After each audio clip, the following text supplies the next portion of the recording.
Test, 1, 2, test, test, test. Maybe a little too, is it okay? What about this, Logan? How are we?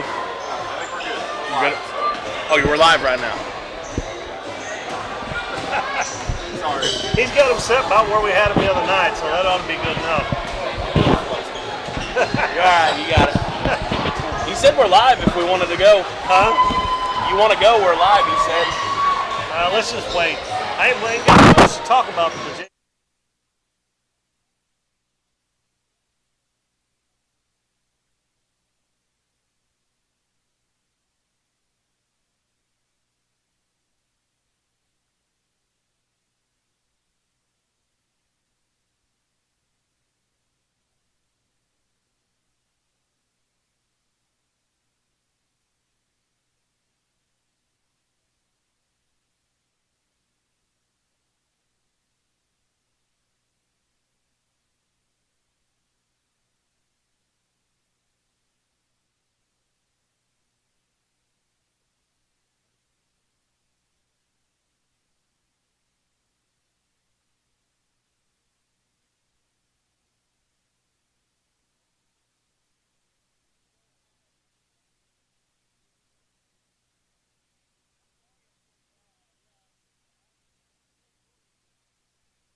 Well, good evening, everyone, and welcome back to the Doniphan High School gym for another night of Doniphan basketball. Tonight we got the boys playing, and this is a big game, especially the varsity game, as the East Carter County Redbirds from over at Elsinore are in town to take on your Doniphan Dons. This is Keith Bowman, Dalton Pennington alongside, and Dalton, we're looking for, in the varsity game, for a fantastic ball game tonight. Right, I talked to Coach Cagle some today, and I'm going to turn us down a little bit. I feel like we're coming in a little hot. All right. I talked to Coach Cagle some today, and, we had kind of talked about last week about, I guess it was earlier this week, we had talked about how that this game could potentially be the decider in the OFC, and he said, well, don't count out Greenville. He said, we had to play them on Tuesday night, and he said, they've got a pretty good squad over there, and he said, don't expect, if we were to drop this game, don't expect Greenville to go over and beat East Carter and maybe have a little tie situation.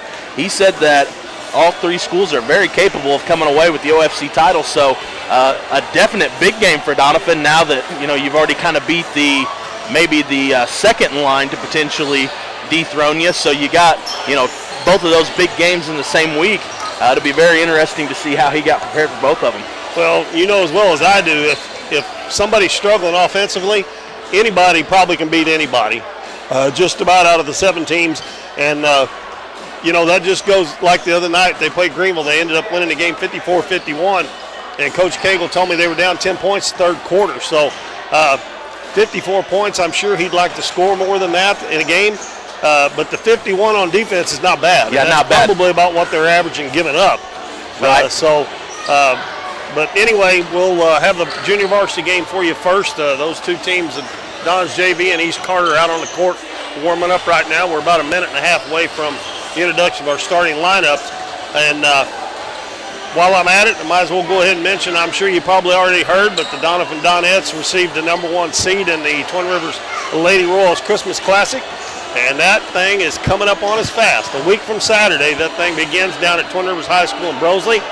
And the Donettes got the #1 seed. And I'll pick them up here after a while because I know the #2 seed was Dexter. Yeah. And I think East Carter was 3. So you have a couple of new teams up there. I know Dexter was there for years, but last 2 or 3 years they've been a little lower seed. And East Carter's been way down for a long time. But I tell you what, they were pretty good last year, and I don't think they lost much of anybody. So it could be a good tournament down at Twin Rivers this year. But the Donettes got the #1 seed. And they will be our next game we have for you. And that game will be Tuesday night. They actually have 3 games next week, but we'll have a Tuesday night game. And that will be against Lesterville. Yep. All right, the starters for East Carter. David Wiley, a 5'6" sophomore, #3. And #4, Wyatt Chase, a 6-foot sophomore. And #15, Mason Carter, a 5'11" sophomore. #22, Brendan Reynolds, a 6-foot sophomore. And #33, Hunter Croy, a 5'10" sophomore. East Carter's coached by Jordan Penn. His assistant coach is Gabe Thompson. And Ben Killian, a 5'10" sophomore. #5 comes out for the Dons. Isaac Rawlings, a 5'10" sophomore, wears #12. #21, Lane Allen, a 6'1" freshman. And #45, Cooper Jackson, a 6'2" freshman.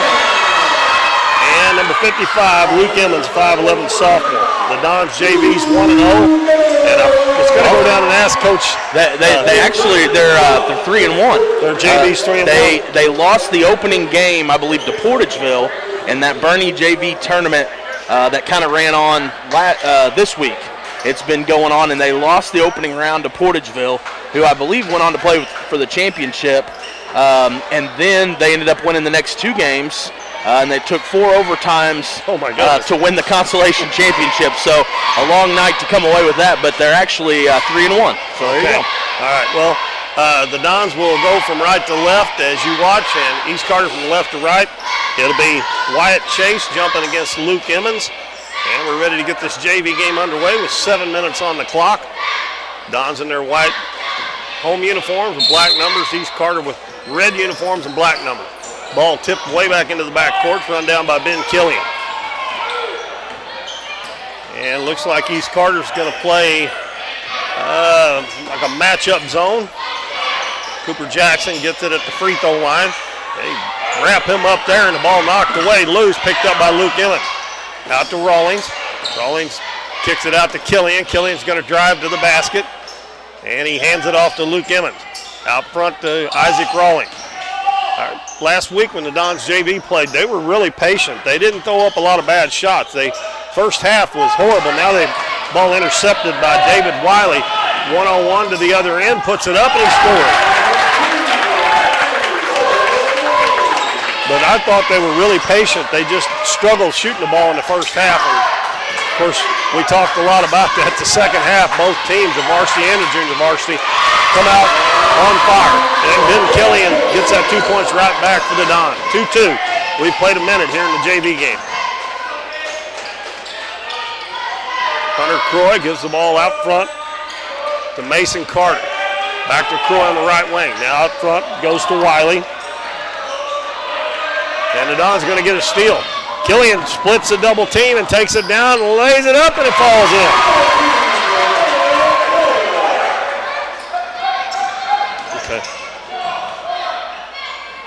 4-2 Dons, 5.5 minutes left in the first quarter. Croy at the head of the key. Dons in a man-to-man. Right wing it goes to Chase. Now baseline to Wiley.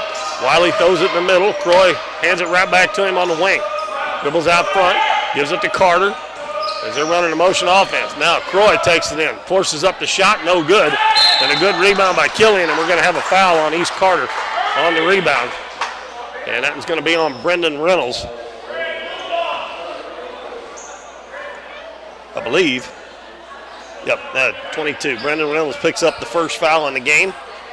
The Dons have the ball with a 4-2 lead. We played a couple of minutes. We're down to 5 to go in the first quarter, and they lead 4-2. Now East Carter's in a 1-3-1. Rawlings dribbles down, his shot put up, and it's blocked. And East Carter's going to come out with it. Croy takes it to the other end, gives it to Reynolds on the baseline. Dribbles in, ball knocked away and stolen. Good defense there by Lane Allen as he knocked it away and got the steal. Killian out to Jackson, three-pointer short, and there's Luke Emmons to get the rebound again. He throws it across the lane to Killian, and the Dons will take it out and reset. Killian left wing to Jackson. Dribbles to the baseline. Cut off there by a couple of Redbirds. Pass in the lane, and the shot put up no good by Allen. And Reynolds clears the rebound for the Redbirds. Gives it to Wiley. Wiley will bring it into the front court. And he splits the double team, goes in, puts it up, and it goes in, but they're going to call a foul on the floor before the shot. That foul's going to be on Ben Killian. And now number 34, Caleb Stahl, a 6'1 freshman, comes into the ball game for the Redbirds. Bounce pass comes in to Carter on the baseline. Bounces in the lane, and they hand it back out to Wiley again. He's going to put up a three-pointer. It looks good from here, but it's long. And Jackson, that ball about knocked his head off when it come off the backboard. And Doniphan heads the other way. Killian picks up his dribble out front to Jackson. Right side Rawlings, puts it on the floor a couple times, knocked away from him. Ball loose on the floor, and we're going to have a tie ball, a held ball. And it'll belong to the Redbirds. Quick hands there by number 4, Wyatt Chase. Caused that turnover on the Dons. 3.5 minutes left first quarter. It's 4-2 Dons. This is the JV contest. Varsity coming up later. Now East Carter turns it over as they step on the sideline.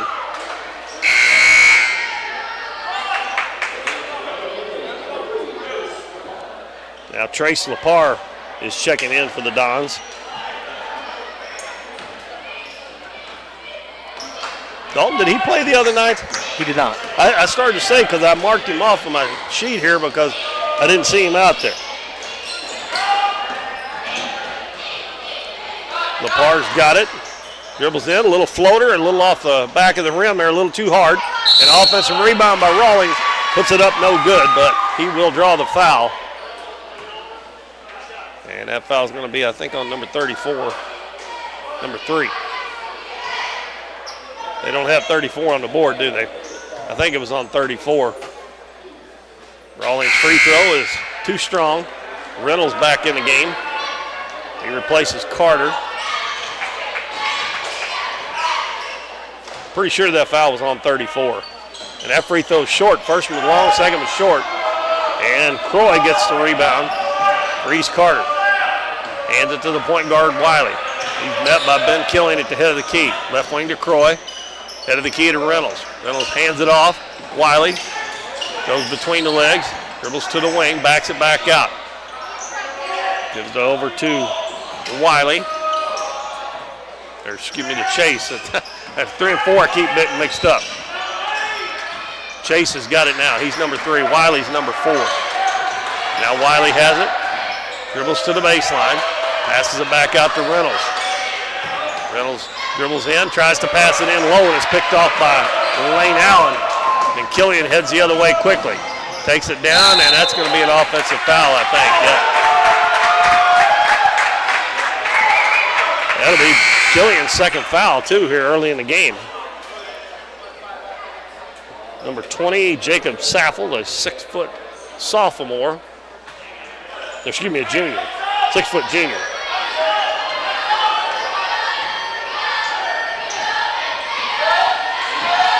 (4-2) Dons. 2:10 to go in the first half. Saffold kicks it out in the corner. Croy fakes the three, dribbles into the paint, throws up a wild shot, and number 51, Trent Anders, checked into the ball game also for the Dons. He got the rebound. Lepar, left wing, throws it down low, and he waited too long. He had the man open, and he waited till the defense stepped in front. Croy, baseline to Reynolds. They hadn't had a score in a while for either team. And a nice drive there by Wyatt Chase, but he missed the shot, and on the rebound, we're going to have a held ball.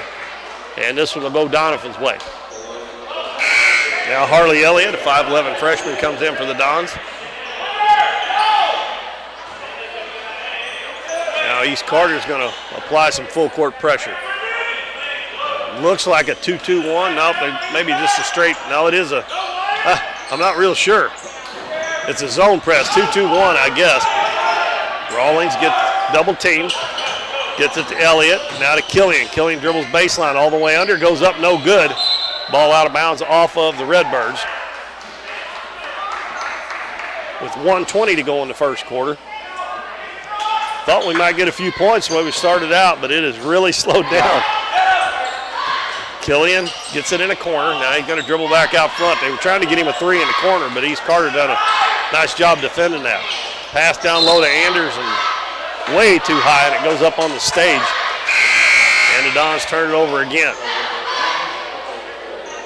Lane Allen back in the ball game for Luke Emmons.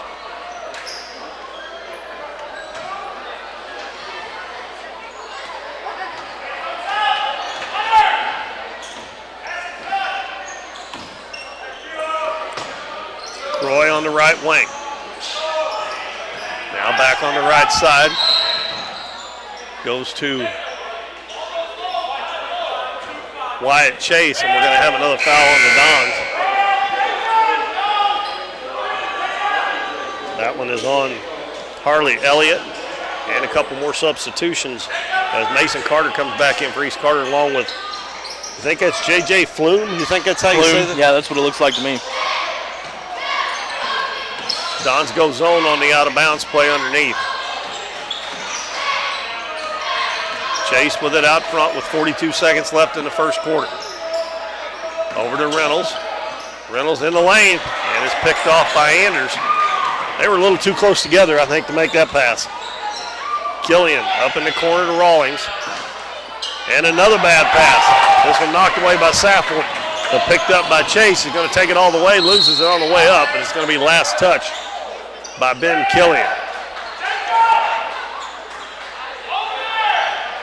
Dons need a little more zip on those passes into the middle there. They're getting picked off. Reynolds in the corner. Wyatt Chase. Now up to Flume. Left side, Reynolds is open from about 15, no good. And the ball is going to go out of bounds. Last touch by Flume of the Redbirds with 18.9 seconds to go. And Trace Lepar coming back in the game. Also Luke Emmons. Don's got plenty of time to get a bucket here as East Carter's going to set up in that 2-2-1. Lane Allen comes back to help Killian against that press. Pass up the floor, and it's going to be too far out of bounds. Dons need somebody in the middle against that. There wasn't anybody in the middle, and they tried to throw it over the top and threw it too far and turned it over again. This is another one of those quarters where there are more turnovers than points. 10 seconds left. Wyatt Chase brings it up. They're going to penetrate. Ball knocked away from him. He gets it back, and he's open for a three. It's no good. Ball tipped around, and it's going to go out of bounds at the buzzer. And that's the end of our first quarter. Low-scoring quarter. The Dons lead East Carter 4-2 in this junior varsity contest. We'll take a 1-minute break, and we'll be back on Current River Broadcasting.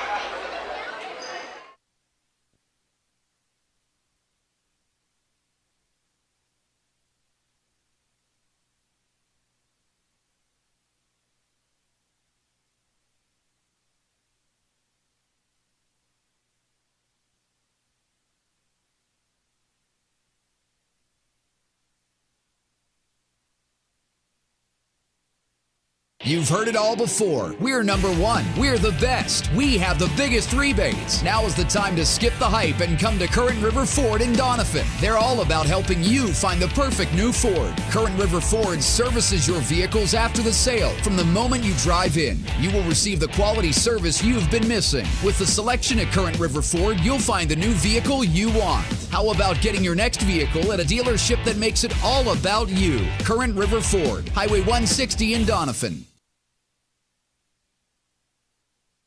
Current River Bait and Tackle is more than just a convenience store. They serve hot lunches every day, including burgers that are made fresh and by hand every morning. If you're heading to the river or your favorite fishing spot, check out their large selection of fishing supplies. But most of all, come experience the friendly service at Current River Bait and Tackle, just across the bridge on Highway 160 in Doniphan. All right, welcome back, everybody. We're at Doniphan High School. The Dons Junior Varsity and East Carter playing right now, and it's 4-2 at the end of the first quarter in favor of the Dons. And it looks like East Carter's gone back with their starters. Wiley, Chase, Carter, Reynolds, and Croy. And Chase has it at the head of the key. Over to Reynolds on the right wing. Back out front to Wiley. They're running a motion offense. The Dons are back into man-to-man. And Lane Allen with a steal. He's got a run out. Goes down, lays it up and in. He's already got, I think, 2 or 3 steals in this game so far. That's his first 2 points. And quickly back at the other end. Nice defense there by Elliott, but the jumper up and good by Mason Carter. Lefty put that one up and in. Lepar and Rawlings in the backcourt against the press. They play catch. Now Lepar gets it back and gets it across the half line. Dons lead 6-4. Pass to the wing. Elliott wide open. Shot up short. And Chase with the rebound. Looks like he's a pretty good little ball handler. Right wing to Croy. Croy into the paint. He gets a path there and he missed it. And Luke Emmons with a good defensive rebound. Hands it to Rawlings. Rawlings will bring it up. He'll wait on the traffic to clear. He's got Allen wide open at the free throw line. And yeah, Allen gets it now. Drops it off to Emmons. Emmons is going to lose it. And say he lost it himself. No, Redbird got a hand on it. Might have caught that a little bit too far out, too. He probably needs to catch it around the block. Yeah, it's best if he's just going to be able to turn around and go right up with it. Chase gives it over on the left wing. Carter. Now back to Chase on the baseline to Carter. Back on the wing, Chase, over to Reynolds behind the three-point line. Now headed the key to Carter. He hands it to Chase. Bobble that catch a little bit. Now the ball in the lane, and it's going to be put up and in. And that's going to be Wyatt Chase. I'm still getting them mixed up. I'm calling Chase Wiley Chase, and the bucket's good, ties the game. I believe they counted it. They ain't put it on the board yet, but 5:06 left in the first half. And the free throw no good, and we're tied 6-6. Emmons with the rebound. Try to get that straightened out, folks. If you're watching over at Elsinore, I'm sorry. I'll try to get that straightened out. Jackson dribbles in, a little runner floater there, no good. Croy with the rebound. Hands it to Wiley. Wiley dribbles down into traffic and lays it off the glass and in. Redbirds up 8-6. Rawlings gets it to Lepar in the middle of the floor to Allen. Allen's going to take it down, shoots it too hard. And 3 Dons had a rebound there and they lost it, and East Carter's going to end up getting a run out. Wiley lays it in. And Coach Cagle upset as he walks out onto the floor during this timeout. We'll keep it here on this one. I think it was a 30. We'll keep it here.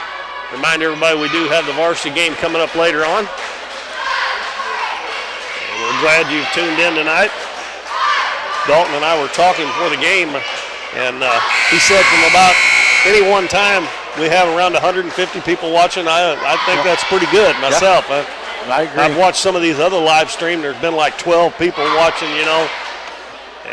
And we've got a pretty good crowd here tonight, too. So somebody out there is watching. I don't know if they're all from Doniphan or they're Doniphan fans, and if we got any East Carter fans, we want to welcome you watching as well. Yeah, the gym's filled up pretty nice tonight. Both sides. I mean, there's a lot of red in here. There's more on this side than there were last week. That's for most sure. definitely. And then the side across from us is filled up just like it was last week, too. And we got number 0, Maddox Balcom in for the Dons with Allen, Rawlings, Emmons, and Jackson. Rawlings going to take it in. His little floater's good. 10-8. The Redbirds lead it with 4:10 left in the first half. Carter left wing.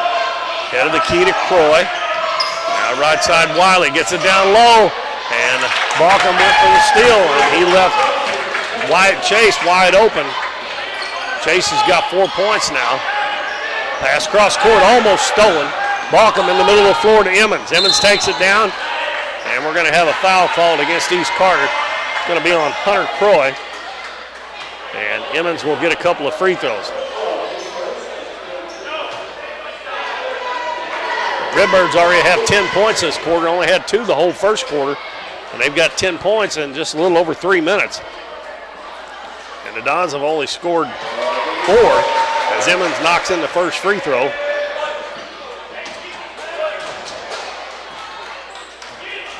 That's Emmons' first point. Second one on the way. This one no good. Lane Allen with the offensive rebound. Kicks it out. Balcom thought about the 3. Now he goes on the baseline to Jackson. Jackson dribbles back to the wing. And he's double teamed over there. Finally gets it to Balcom. Over to Rawlings. 3-pointer by Rawlings is an air ball. And it's saved by Jackson before it goes out of bounds.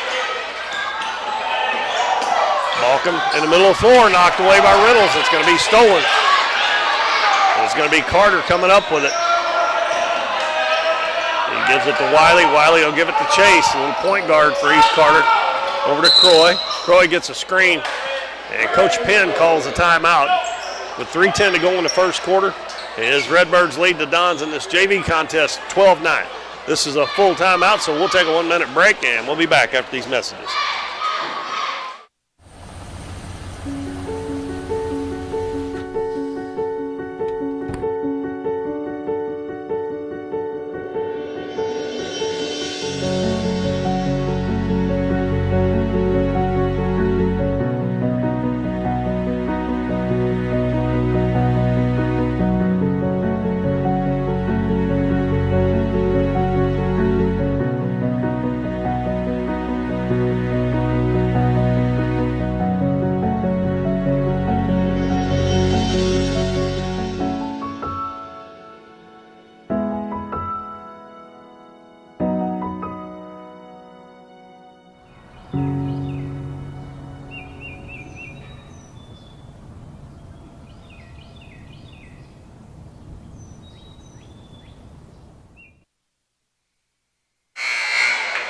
East Carter's on a 10-5 run here in the second quarter. They were down 4-2 at the end of the first, and they've taken a 12-9 lead. It's going to be East Carter's basketball underneath their own basket, and it will be David Wiley to throw it in.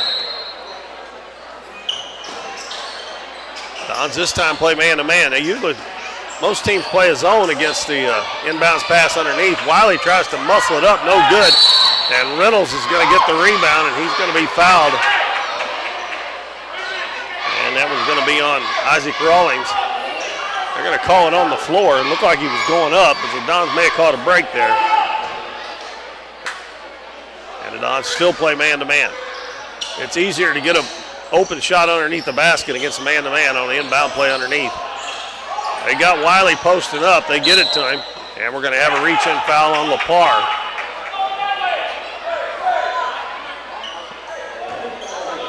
Wiley's only 5'6", but I don't think Lepar's that tall. No. If Wiley's 5'6", he's not. That's the reason they're posting him up. And a shot up and rimmed out by Wyatt Chase. And Cooper Jackson with the rebound. Lepar throws it in the middle. Allen's going to go down, put it up, no good, but he will be fouled.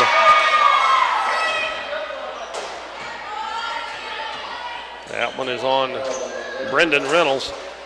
And by the way, the Dons have 16 fouls, so if they foul any more this half, East Carter will be shooting 1-1. This will be 2 shots for Lane Allen. And he misses the first one as Reynolds checks out. Hunter Croy back in for the Redbirds. They've also got Saffel in there, Jacob Saffel. This one is good as it bounces around, falls in. Cuts East Carter's lead to 12-10 with 2:35 left in the first half. Croy out front, nice hustle. Emmons has got a run out, and he goes down and lays it in. That ties the ball game. And Luke Emmons now has 3 points. 12-12. Wyatt Chase over on the left wing to Croy. Dribbles back to the center of the floor, all the way over to the right side. Picks up his dribble. Wiley comes and helps him out. Wiley trying to find a seam. Kicks it out. Now he gets it back. Fakes the three-pointer. Goes to the baseline. Back out to Wiley. Over to Croy as they play catch around the outside, and they finally throw it away. As Chase throws it too far out of reach for Logan Saffel. Jacob Saffel, excuse me. East Carter still in that 2-2-1. Lepar gets it to Rawlings, and they get it across the half line. Back to Lepar on the wing. He's going to fire up a three, in and out. And the ball tipped around, and Jackson's going to get it underneath, and he missed it. And battling for it, there was 3 Dons there, but they couldn't come away with it. Pass up ahead, over to Saffel, and we're going to have a travel on J.J. Flume. As Saffel checks out. And it'll be Mason Carter back in, also Caleb Stahl back in, and he replaces Flume. Trent Anders is getting ready to check back in for the Dons. They didn't get him up there in time, and the Dons throw it away. So Anders will check in for Jackson. 1:24 left in the first half. We're tied 12-12.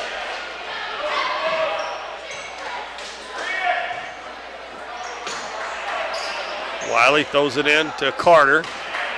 Carter over to Croy. He's going to take it all the way with the left hand. It's good. And Isaac Rawlings went for the steal there, and he didn't get it, and that left the left side wide open. Dons get it into the front court. Head to Rawlings.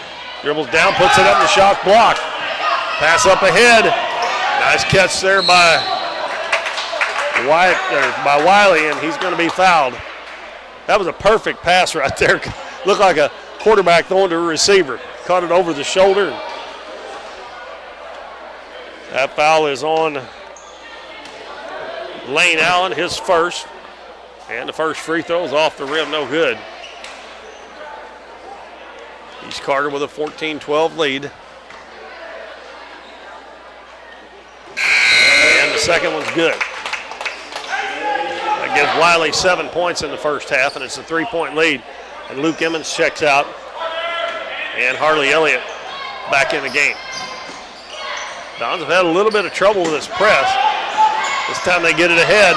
Over to Elliott, over to Anders, he lays it in. Now that's the way you break a press.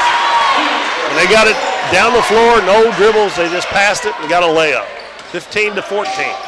Dons trail by 1. Down to 38 seconds left in the first half. Carter back on the right side to Croy. And they're trying to post Wiley up again, and we're going to have a double dribble call. So that'll give the Dons a chance with 31.4 seconds to get it down here and maybe have the lead at halftime. Oh, he telegraphed that pass, something awful. East Carter gets it down, and the shot put up, no good. Offensive rebound, and it's up and in. And that was by Wyatt Chase.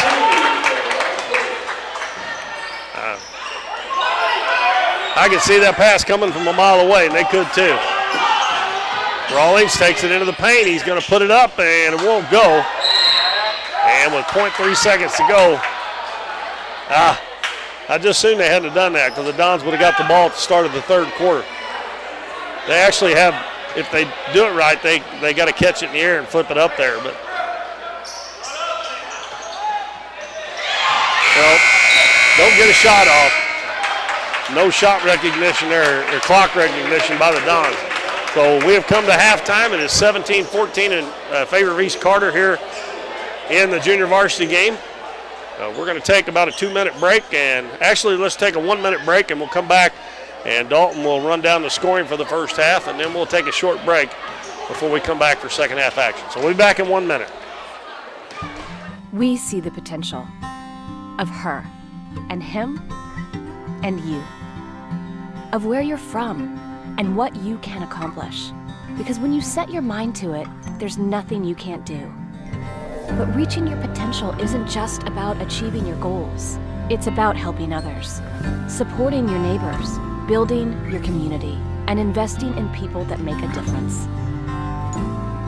Like her, and him, and you. Because when you're from here, that's just what you do. And from here, we can do anything.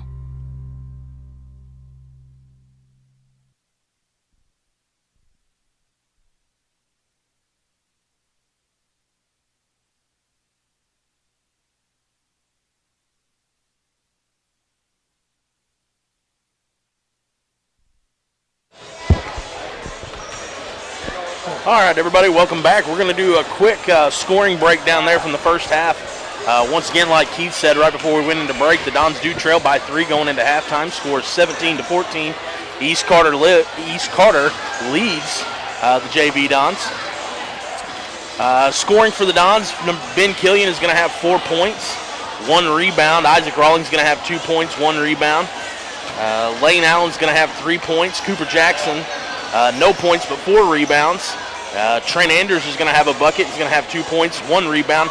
And Luke Emmons is also going to have 3 points. Looking over at the East Carter side, David Wiley is going to do the leading for the Redbirds. He's got 7. Wyatt Chase has 6. Mason Carter with 2. And Hunter Croy also has 2. And that's kind of where we are as of right now for the first half. Like I said, the Dons are down by 3 as we've moved into halftime here.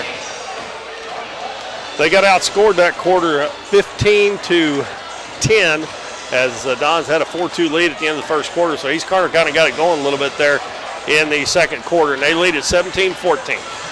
But we're about 8 minutes away from the start of the second half, so we're going to take a short break, and we'll be back with you right before the start of the second half. 17-14, East Carter leads the Dons in this JV game.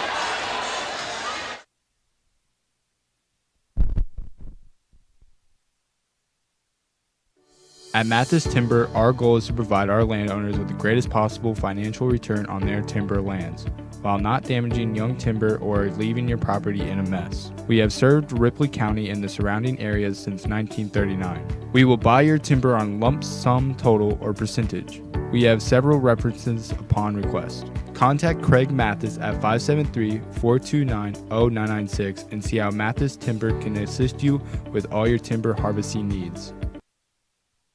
I'm Russell French, and for value and friendly professional service, give us a call at 573-996-5001.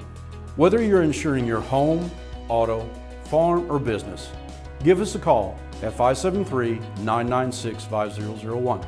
Or come by and see us right here in Doniphan at 1204 Walnut Street.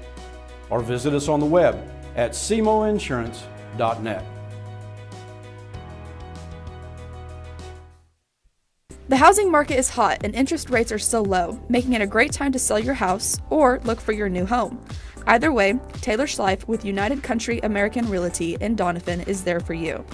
Check out her listings online and be assured that Taylor will be with you every step of the way, making the process easier and more enjoyable for you. Come see her at their office in Oak Tree Village or schedule an appointment by calling 996-6786. Taylor Schleif and United Country American Realty, coming soon to a closing near you. Davis True Value is proud to sponsor the Dons and Donettes for another exciting ball season. Just like the Dons and Donettes, Davis True Value knows hard work wins the game.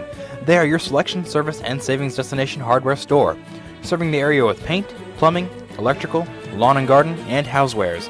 Your local True Value hardware with so much more. From window repair to chainsaw sharpening, we are the store of first choice. Behind every project is a True Value.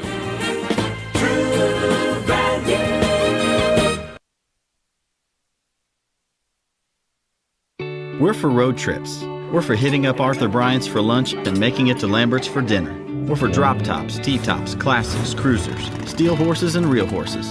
Have you ever hit a deer? Yep, we're for you too. We're for getting stuck in traffic and 6-lane freeways that aren't so free. We're for Missouri license plates. No, medals of pride. Like us, no two roads are alike, but we're all connected. We are Missouri Farm Bureau Insurance, and if you're a Missouri driver, we're for you. I am Doug Green, your Missouri Farm Bureau Insurance Agent, and if you're in Ripley County, I've got you covered. We're for worrying less about the what-ifs and more about the why-nots. We're for checking off your bucket list and then making a new one. We're for starting a family, a business, a tradition. And if you find yourself starting over, we're here for that too. We're for doing as much as you possibly can on a Saturday and absolutely nothing on a Sunday. We're for building a life in Missouri and going out and living it. And when it comes to making sure everything you build is protected, we're here for you. We are Missouri Farm Bureau Insurance, and we are Missouri for life. I'm Lindsay Turner, your Missouri Farm Bureau Insurance Agent, and if you're in Ripley County, I've got you covered.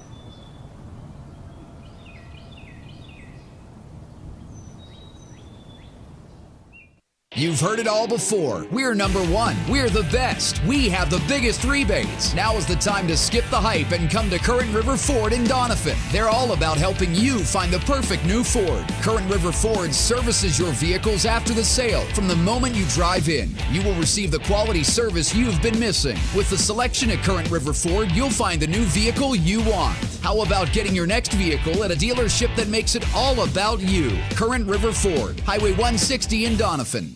Current River Bait and Tackle is more than just a convenience store. They serve hot lunches every day, including burgers that are made fresh and by hand every morning. If you're heading to the river or your favorite fishing spot, check out their large selection of fishing supplies. But most of all, come experience the friendly service at Current River Bait and Tackle, just across the bridge on Highway 160 in Doniphan.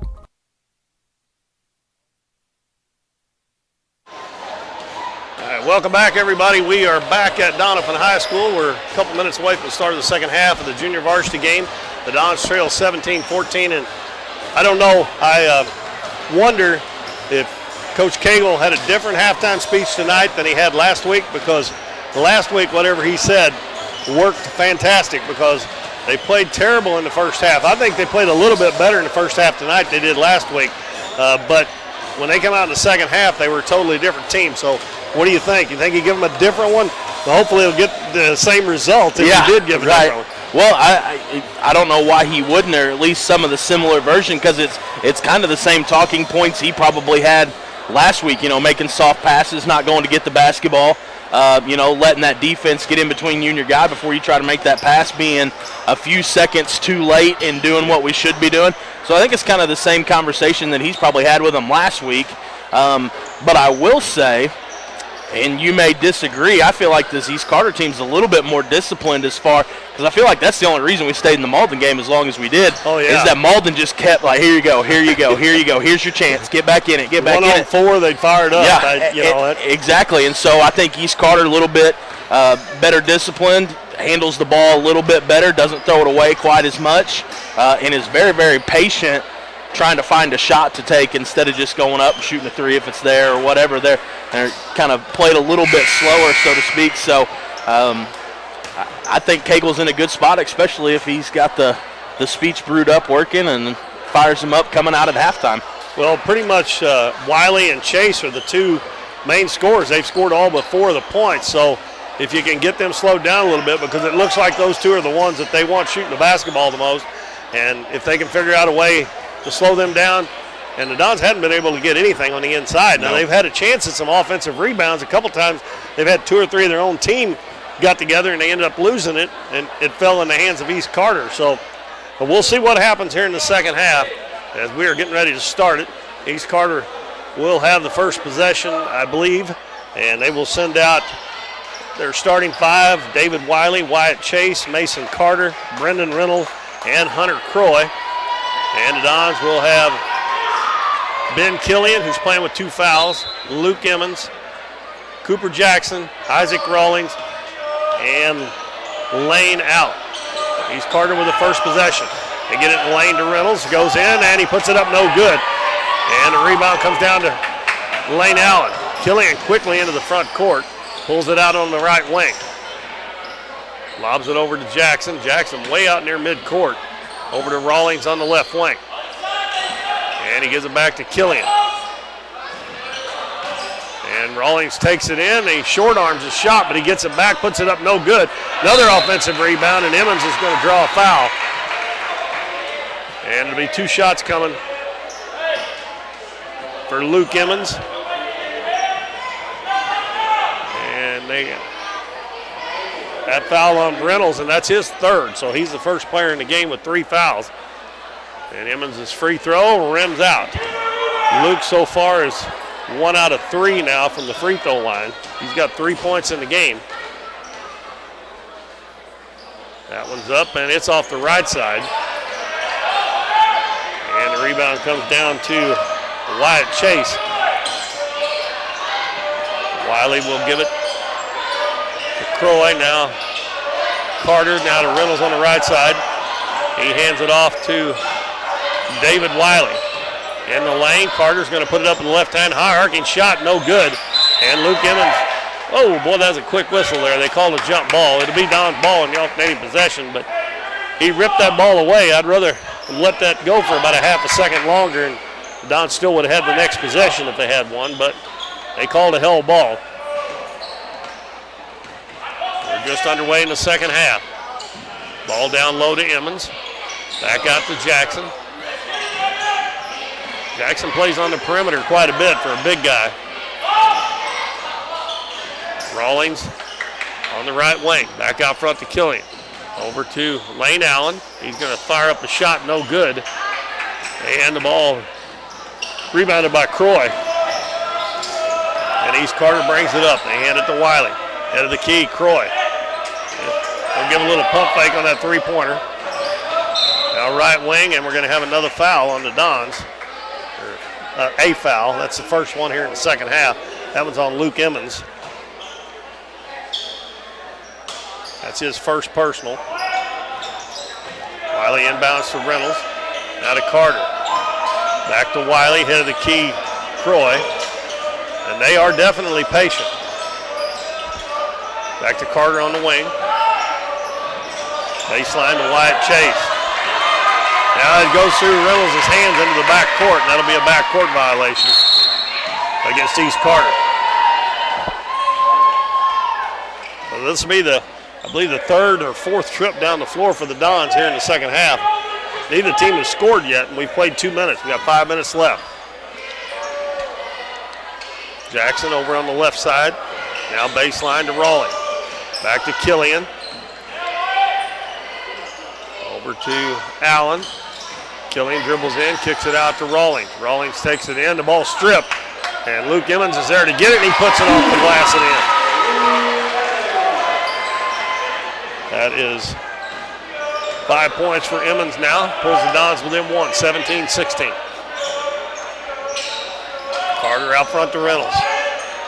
Dons in the man-to-man. Back to Wyatt Chase. They're running a motion offense.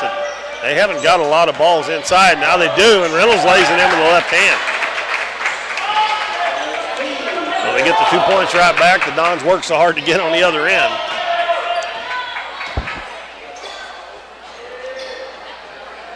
Killian in the corner. Jackson going to fire up a 3. It's an air ball. And a rebound by East Carter, and they fall to the floor. Croy falls. And Coach Penn will call a timeout. We're going to keep it here.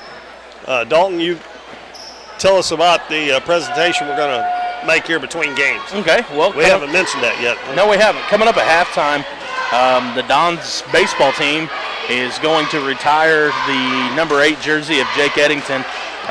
Jake graduated 2 years ago, but if you remember, that was the COVID shutdown, would have been his senior year, so we actually didn't have a sports banquet that year, so we couldn't retire it then. And then, of course, about a week after graduation, he went, or what would have been graduation, went to Alabama, and he's kind of been down there ever since.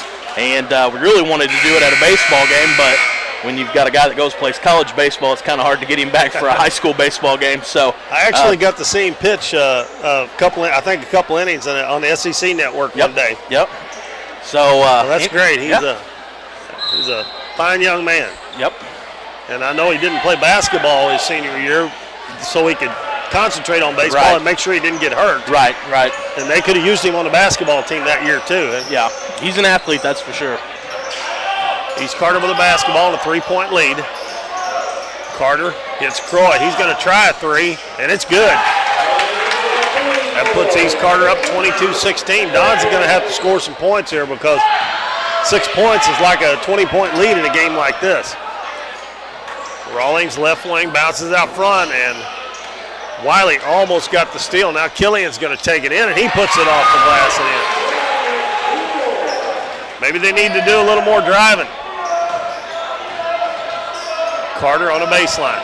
One-handed left-handed pass. Croy down low. Saffels wide open. He puts it up and he missed it. He got his own rebound, put it up, and it won't go, but he's fouled. Don didn't do a very good job of blocking out because when he missed the first, he was wide open. He should have made the first shot, but Jacob Saffel looks like he's a lefty. Going to fire up the free throw a little too hard. He has not scored in the ball game. 3 minutes and 1 second left in the third quarter. It's 22-18. East Carter. This one is short. It's an air ball, so that's a turnover. They'll give it to the Dons. East Carter's going to go back to the 2-2-1 full court press. We got Harley Elliott back in the ball game, replacing Lane Allen for the Dons. Trace Lepar also in the game. Lepar gets it across the half line. Down low to Emmons, and he bobbled it. Gets it over to Elliott and puts it up and in. They may have got a hand on that. I don't know. It looked like they might have blocked it a little bit, but it goes in, and it's 22-20. Croy, free throw line jumper, way too hard. And the rebound's going to be picked up by Elliott. And we got a timeout called by Doniphan. Assistant coach Hunter Dilbeck calls a timeout. On that shot right there, whoever was guarding him didn't block him out because he went in and almost had the rebound. That's another 30-second timeout. We do have the varsity game coming up here after a while, and it should be a good one, folks, so make sure you stick around for that. We've got a big crowd here tonight. A good crowd come over from Elsinore as well. They travel pretty well. There's some teams that have to come a lot farther away than Elsinore, like last week with Malden, and they didn't have very many here at all.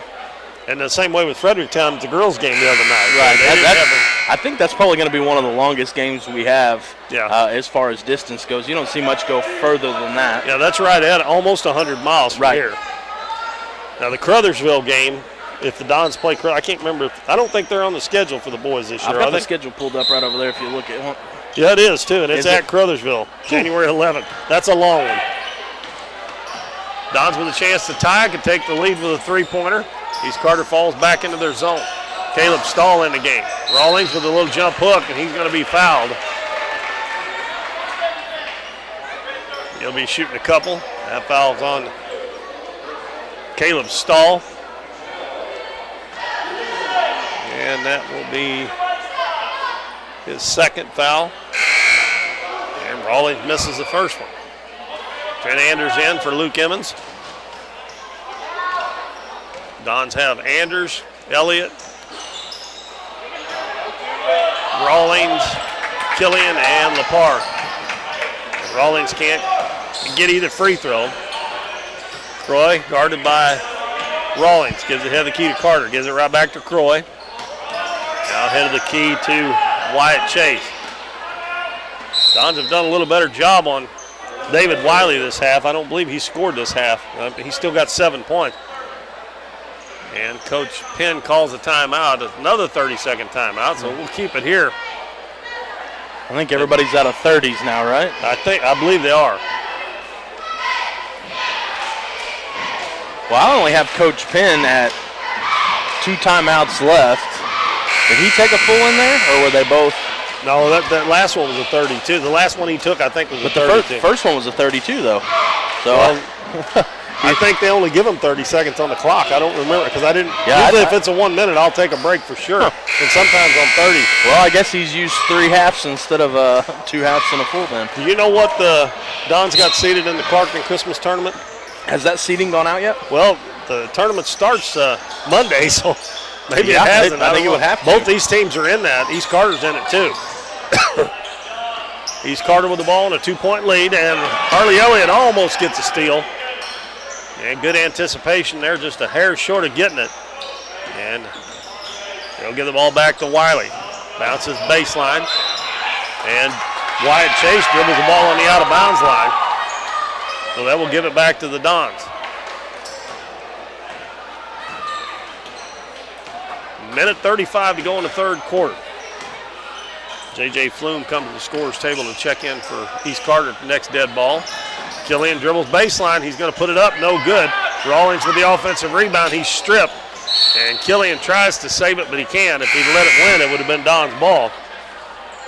I'm so used to the boys playing on Friday night, I keep thinking today's Friday. Yeah, it is. But that seed meeting may be tomorrow afternoon. That may be the reason that they're playing today, is because that'll give them a couple more days off. They're another day off before the tournament starts on Monday. That's a Christmas tournament as well. So the Dons playing 2 Christmas tournaments, Clarkton and Bloomfield. Croy, long 2, is no good. Offensive rebound underneath, but the shot's blocked. That was number 21, Flume, with the rebound, but his shot was blocked. And the Dons again with a chance to lead. And Lepar hands it off underneath. Anders wasn't ready for the pass. That was actually a good pass. Back the other way. Wiley takes it down and he puts it in. That's usually what happens. You get about 4 or 5 chances to tie or take the lead, and you don't do it, they'll finally score on you. And a long 3-pointer, no good by Elliott. And East Carter rebounds with 32 seconds to go. And we're going to have a foul on Killian. And that's going to be his 3rd. And that's also the 3rd team foul on the Dons here in the 3rd quarter. David Wiley will be the trigger man underneath the right side on the baseline of the Redbird basket. Bounce pass into Stahl, and it goes through his hands out of bounds.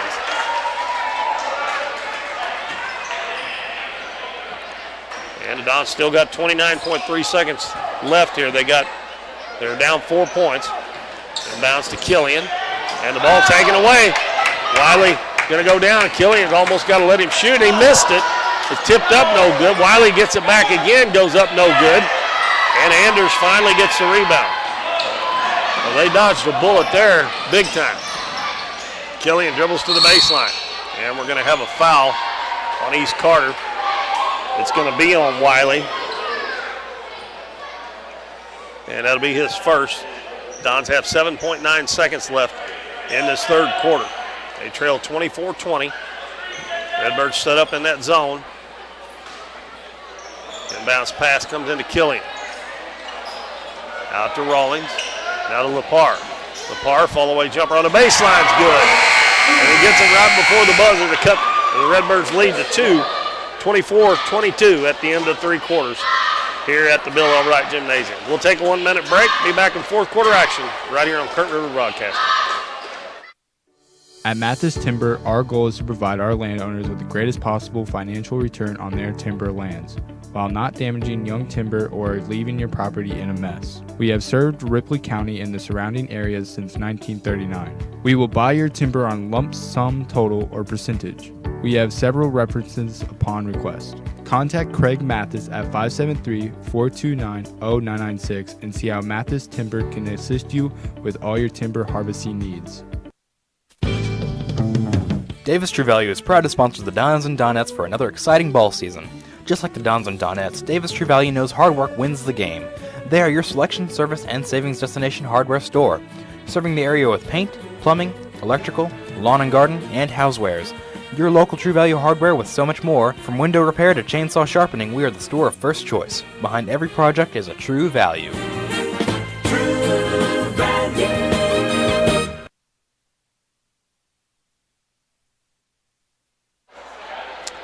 All right, fourth and final quarter action here. The Dons Junior Varsity trails 24-22. They outscored East Carter that quarter 8-7.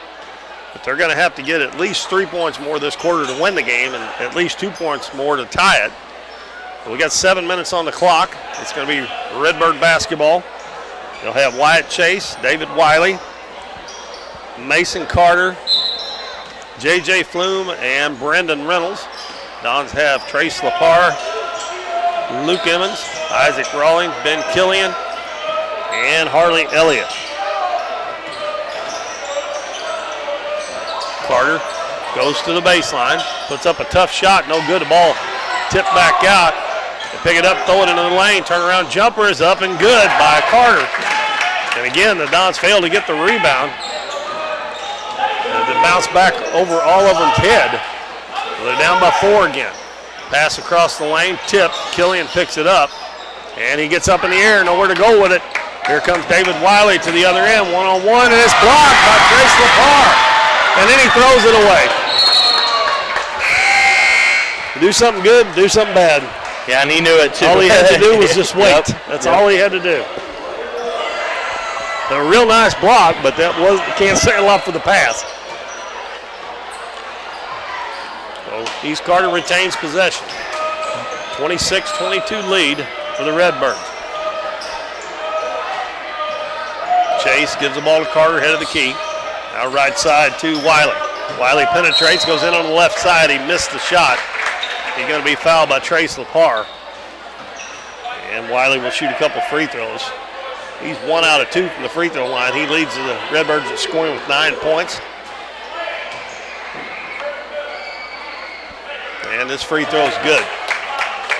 So a 5-point lead, that may be the biggest lead. If it's not, it's pretty close. Yeah, 5 or 6, yeah. That one's off. Rawlings with the rebound. So it's a 5-point lead. Killian comes and gets the basketball. Now the Redbirds drop back into their zone. Killian over to Lepar. Throws it into the lane. Nice catch by Rawlings. Hands it to Killian. Goes up and in. Nice little hesitation there and a little double pump to get the shot up and in. 27-24. Good ball movement by the Dons that time.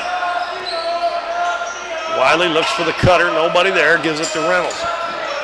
Reynolds gives it out to Chase. Now back out front to Carter. They play catch around that 3-point line. Wiley at the head of the key. Going to step inside the free throw line. The jumper's good. Nice soft touch there as he gets the roll. And that gives him 12 points now to lead the Redbirds is 29-24.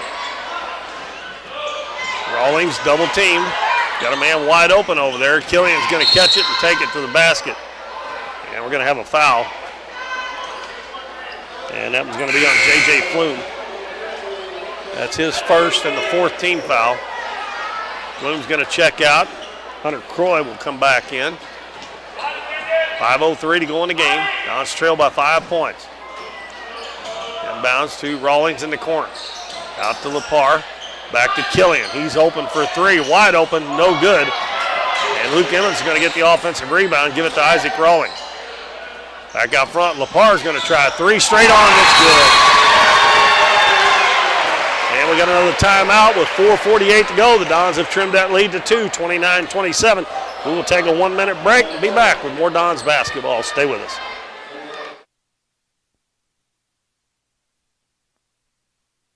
The housing market is hot and interest rates are still low, making it a great time to sell your house or look for your new home. Either way, Taylor Schleif with United Country American Realty in Doniphan is there for you. Check out her listings online and be assured that Taylor will be with you every step of the way, making the process easier and more enjoyable for you. Come see her at their office in Oak Tree Village or schedule an appointment by calling 996-6786. Taylor Schleif and United Country American Realty, coming soon to a closing near you. Current River Bait and Tackle is more than just a convenience store. They serve hot lunches every day, including burgers that are made fresh and by hand every morning. If you're heading to the river or your favorite fishing spot, check out their large selection of fishing supplies. But most of all, come experience the friendly service at Current River Bait and Tackle, just across the bridge on Highway 160. All right, the Dons have trimmed East Carter's lead to 2 points. Now the East Carter's got a 3-on-2. Brendan Reynolds misses a shot, and there's a battle for the rebound, and it's going to be off of Reynolds. The Dons were down 29-24 right before the timeout. Lepar hit a three-pointer to bring the Dons within 2. Now back to the full court pressure. Rawlings bounces it up to Killian. Got to get it across the half line, and he's double-teamed. Dribbles out of it, now he's double-teamed again out near midcourt. Gives it to Rawlings. Rawlings dribbles one time, picks it up, and he keep that dribble alive. Over to Lepar, fakes the three-pointer. Jumper on the baseline's blocked, but it comes down to Emmons, and he goes up with it. And another foul on the Redbirds, and it'll be a 2-shot foul. This is going to be on Reynolds, and that's going to be his 4th. So 4 minutes and 15 seconds to go. And so far in the game, Luke is only 1 out of 4 from the free throw line. That one looks good, and it is, and that brings it 29-28. Redbirds on top. Next one up, and it's good, and we're tied at 29. And Emmons has 7 points now. The Dons apply a little full court pressure. East Carter breaks it. Wiley left wing to Croy. Fakes the three-pointer, kicks it out to Wiley. Wiley penetrates, free throw line jumper, no good, and again a long rebound. And that one's picked up by Carter, and he's going to be fouled. And that'll be a 2-shot foul. They're missing those. The Dons rebounders look like to me they're getting just a little too deep, and that ball's bouncing back over their heads. That's going to be foul number 4 on Ben Killian too, by the way. Mason Carter nails that first free throw. Puts the Redbirds back up 30-29 with 3 minutes and 58 seconds left in the ballgame. And this one misses off the right side. Luke Emmons high for the rebound. Pass up the floor to Lepar. Lepar takes it into the paint, hands it off to Lane Allen, who's in the game. Shot won't go, but he will go to the free throw line. That's a good drop-off pass by Lepar. I thought he got himself in trouble. He jumped up in the air, but Lane Allen checked back in. I guess during that timeout, I didn't see him come back in. But his free throw is good. And he's 2 of 3 now and has 4 points in the game. And he's trying to give the Dons a lead back with this one, and it's good. 31-30 Dons. Quickly up the floor. Lepar went for the steal, and he caused the turnover as Croy couldn't handle a pass when Lepar jumped in front of him. Trace Lepar, a little hustler out there. He's not very big, but he gets it into the front court, double team. Back to Ben Killian, right side to Rawlings. Rawlings back out front to Killian. Now back to Rawlings. Dribbles baseline. Going to stop, put it up, and off. Oh, a block. Ooh, I think we got away with one there. Maybe so. That one's going to be on Wyatt Chase. That's also the 7th team foul, so the rest of the game, if we have any fouls, the Dons will be shooting free throws. Right now it's Rawlings, and he'll be shooting 2, trying to extend a 31-30 lead for the Dons. First one is short. Isaac Rawlings a little streaky at the line. Remember last week against Malden, went 0 for 4 down here and then hit about 8 straight down on the other end. He makes that one. That gives the Dons a 2-point lead. And we got a foul. We got a foul on Luke Emmons on the, I guess they were battling for position on that free throw. It went in, but they still called a foul on Emmons. And that is his first foul? Second. Yeah. Pass up the floor to Reynolds. Lobs it down low. Nice catch and a pass over to Croy. Underneath the basket, puts it up and in. And he's fouled. That foul's on Rawlings, so East Carter ties it right back up. Got a chance to go back ahead with a free throw.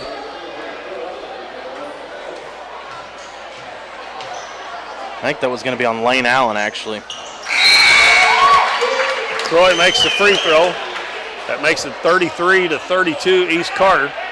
And East Carter's got 6 players out there as Saffel comes back in the game. And now Reynolds goes to the bench.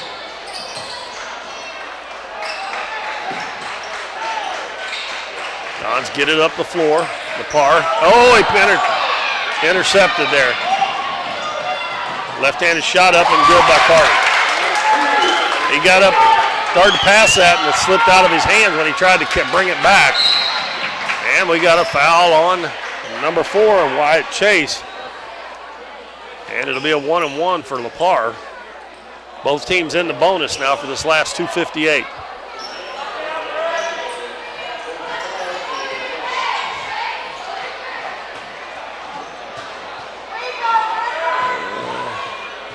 Lepar hadn't been to the free throw line. He's got 5 points. And he makes the free throw. Boy, he's a pretty good little shooter, isn't he? Yeah. Makes it 35-33. East Carter by 2. Lepar's second one is no good. And Luke Emmons almost had the rebound, but couldn't quite get to it. So the Dons remain down 2. And Brendan Reynolds comes back in for Saffels. Coach Penn's going to bring Reynolds in if he can on offense and take him out because he's playing with 4 fouls. He can take him out on defense. Reynolds lobs it ahead, and they try the same play again, and this time Lane Allen gets back and knocks it out of bounds. Croy was on the other side. That's exactly the same play they got a while ago.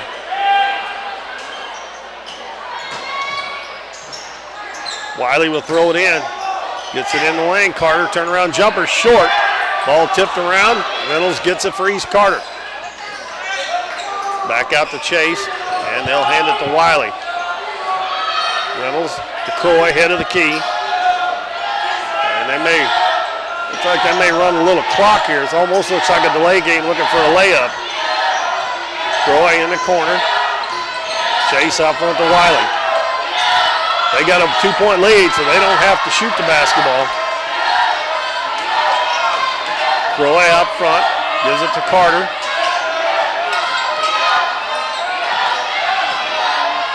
Don's got to watch out. They don't go to sleep here. And right there, Carter takes it to the hole. He scores. And that's exactly what happened. And Coach Penn calls the timeout with 2:01 to go. The Redbirds lead 37-33 in this junior varsity game over the Dons. And it is a full timeout. So we'll take a 1-minute break and be back on Current River Broadcast.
Got 2 minutes and 1 second left, and the Dons trail 37-33. Are going to have the basketball. And this is junior varsity action. Got varsity action to come a little bit later. And the Dons will face full court 2-1-2 press, it looks like. Killian going to bring it up, kicks it back down over to Rawlings, and Rawlings will get it into the front court. And again, he picks it up in a bad spot, and Killian helps him out there. Killian dribbles all the way down the left side. Kicks it back out. Rawlings is open for three. Good. 37-33 or 36. East Carter with 1:35 to go. Well, that was a big shot there. Dons haven't made very many three-pointers. That was a good one there. Carter with the basketball on the left wing. Dons brought Cooper Jackson back in during that timeout. Wiley's going to dribble back out front. Gives it to Croy. Deep on the right wing. Hands it off to Reynolds. Now back to Carter. We'll see how long Coach Dilbeck goes before he tells him to foul here. Killian don't want to foul. And a nice drive to the basket by Wiley. And again, they caught the Dons sleeping. And we got another timeout. With 54.2 seconds to go. And I did not see how long a timeout they called there. So we'll just keep it here. Okay. Dalton's got to leave me here for a minute. He's going to take part in our presentation, retiring Jake Eddington's baseball jersey here between games. And as soon as this game's over, I'm going to run down the stats and we'll take a short break. I got some friends I need to go say hello to between games here. We'll come back on about 5 minutes before the varsity game starts to get set for that one. Right now the score 39-36, 54 seconds left in the game. East Carter leads, and the last two trips down the floor, or two of the last three, I'm sorry, East Carter's kind of run a little bit of a delay game, and they've caught the Dons sleeping after a few seconds. Dons were guarding, and they went to sleep and let somebody drive to the basket on them, and they've got a couple of fairly easy baskets. And they trail by 3 now. Harley Elliott in the game.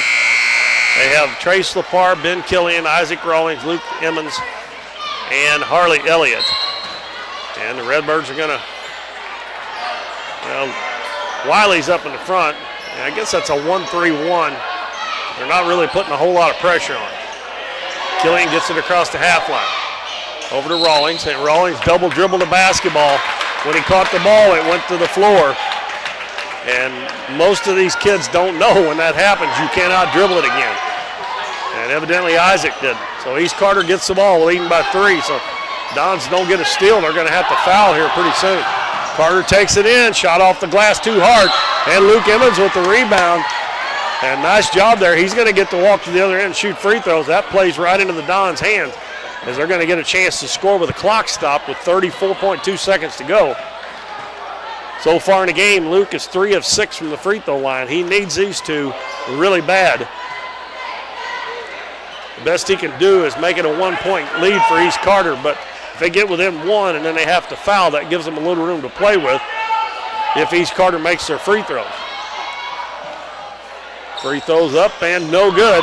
And Rawlings had an offensive rebound and lost it. Now we're going to have a tie ball, a held ball, and the ball will belong to the Dons on the alternating possession. I thought Rawlings had it, but when he come down, Croy had it and he fell to the floor. And we got another timeout with 31 seconds to go. So we're going to take a 30-second break, so we don't want to miss any action when we get back. We're listening to Dons basketball on Current River Broadcasting. I'm Russell French, and for value and friendly professional service, give us a call at 573-996-5001. Whether you're insuring your home, auto, farm, or business, give us a call at 573-996-5001. Or come by and see us right here in Doniphan at 1204 Walnut Street. Or visit us on the web at cmoinsurance.net.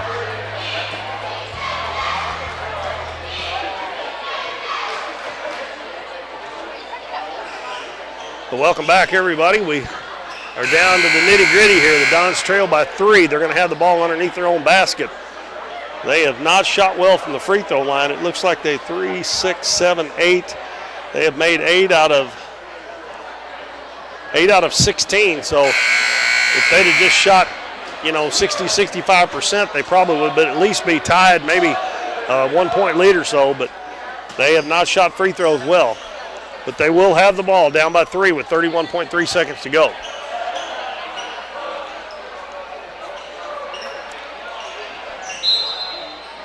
And it'll be Rawlings to throw it in. In the corner to Lepar. Out to Elliott. And Elliott's pass is batted away and stolen. Here comes Wiley to the other end. And Killian comes away and steals it. He comes up from behind and knocks it back in. And the Dons have it. Lepar gives it to Killian. There's 14 seconds to go. Elliott's going to shoot a three. No good. And on the rebound, we're going to have a foul on the Dons. So the Dons had a chance there. That foul is going to be on Luke Emmons over the back. And that is team foul number 9. So it will be a 1-on-1. So if they can miss and get the rebound, they still might have one more crack at a three-pointer. 9.1 seconds to go. It's going to be Reynolds. If he makes the first one, that's pretty much going to sew it up for East Carter. And it's short. And a rebound by Emmons. They got to get it in the front court. Rawlings comes down. He's going to shoot a long one. He could have got closer than that, and he missed it. And that's going to be the final score, 39-33, as the East Carter Redbirds beat the Dons. And they had chances there at the end, just couldn't quite get it done. So what I'm going to do here is I'm going to go ahead and run down the scoring real quickly here, and then we're going to take a break till about 5 minutes before the start of the varsity game, and we'll be back with you. So scoring for East Carter, David Wiley had 14, Mason Carter 9, Wyatt Chase 6, and Brendan Reynolds 2, and Hunter Croy 8 for a total of 39. And for the Dons, their leading scorer was Ben Killian with 8 points, and then 6 points apiece for Trace Lepar, Isaac Rawlings, Lane Allen with 5, Luke Emmons had 7, Harley Elliott, Trent Anders, and that's it. Harley Elliott and Trent Anders had 2 apiece to round out the scoring for the Dons. So they lose it 39-36, and we're going to have the video of the presentation for Jake Eddington's jersey retirement here for the Dons baseball. So make sure you stick around for that, and we'll be back with about 5 minutes to go before the varsity game starts to get you set for varsity action, and it ought to be a good one between Doniphan and East Carter. So we'll be back with about 5 minutes before the varsity game starts.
This is Keith Bowman back at the Doniphan High School gym as we're getting close to tip-off of the varsity game between the East Carter Redbirds and the Doniphan Dons in a big Ozark Foothills Conference early season matchup. The Redbirds come in with a record of 3-2 on the season. The Dons are 3-1. But the two losses that the Redbirds have suffered came at the hands of Alton. They played Alton up at the Current River Challenge, and they actually got drilled pretty good. I think they ended up getting beat by 29, but Alton is ranked third in the state in Class 2. The other one was a loss to South Iron, and I believe that game was at home. They lost by 15, and South Iron is ranked number 1 in the state in Class 1. So these guys are pretty good, and the Dons are going to have their work cut out for them. And we'll see what happens. I said the Dons are 3-1 off of a close win the other night at Greenville, 54-51. The Dons' most points they've given up in a game was 71, and that was against Willow Springs in that loss. Every other game, the most that they've given up is 51, so their defense has been good, but it's going to have to be good tonight. And the standout player for East Carter is Preston Turner. And he's about 6'6", but he likes to shoot the three. He is going to school at Truman State University. I seen the other day where he had signed to play there. And I'm not really sure where Truman State is, but it's in Missouri. That's all I know. And I don't know if they're a NAIA school or they're Division II. Division II? Yeah, they're Division II, yeah. Okay, so he is quite a player, so the Dons will have to do a really good job on him, and we'll see for the Dons who gets the chore of trying to guard him. If they play man-to-man, I'm sure they probably will. And Truman State, by the way, is in Kirksville. Kirksville. Yeah, you told me that the other night, didn't you? Well, I just had to look it up, so I don't think it was me that told Somebody you. told me it was in Kirksville. Oh, I know. This guy at work told me it was in Kirksville. Okay. Yep. It used to be Northeast Missouri State, but they changed the name to Truman State. Okay. Because I remember going there to watch the Raiders play the Missouri-Iowa game one time in the national tournament to Kirksville. So that's why they changed it to Truman State from Northeast, I don't know. But anyway, and other than him, I don't know a whole lot about the rest of their players. They lost quite a few guys last year, but I do know that he'll be a handful for the Dons here tonight. Well, we're a couple minutes away from our national anthem and the starting lineups. East Carter looks like they're going to have red uniforms with, I can't see I see one of the JV players out there. It looks like his jersey has a white number. But anyway, they'll be with red, and they'll be going from left to right here in the first half. Doniphan will go from right to left, and the Dons have their home whites on with black numbers, and Dons are across the chest. And Dalton, you got things ready to go over there? I'm all set up, I think. I think I got you ready to go. Okay, well, you can chime in anytime you want. I didn't know if you were still working or not. Nope, I got it. I talked to, by the way, I talked to Coach Cagle today, and he said that they, while Preston Turner, you looking at the roster, is the one to definitely watch. He said he's got a lot of assistants. He's got a bunch of athletes kind of around him, and he said that that's actually what makes East Carter so deadly, is that you can't cheat off of anybody. He's got enough guys around him that are athletic, maybe not, what you would call pure basketball players, probably like what you would call Preston, but he's got enough athletes that you just can't key on him, because then they'll wear you out with their other guys that'll just outrun you up and down the court and get in the right place at the right time. So there's a lot to do when it comes to guarding East Carter besides just focusing on Preston Turner. Well, I do remember Eli Marvin, and he is only 5'10", but he is very athletic and a really good rebounder. Well, really good. Coach Cagle said his words were he's in on every play. Yeah. So I agree 100% with that. Actually, I know his mom and dad real well. Yeah. Well, it looks like we're about ready for the national anthem, so we'll take a break here, and we'll come back with the starters for you right after our national anthem. So we'll be back in about 90 seconds here on Current River Broadcasting. The housing market is hot and interest rates are so low, making it a great time to sell your house or look for your new home.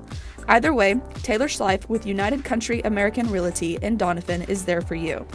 Check out her listings online and be assured that Taylor will be with you every step of the way, making the process easier and more enjoyable for you.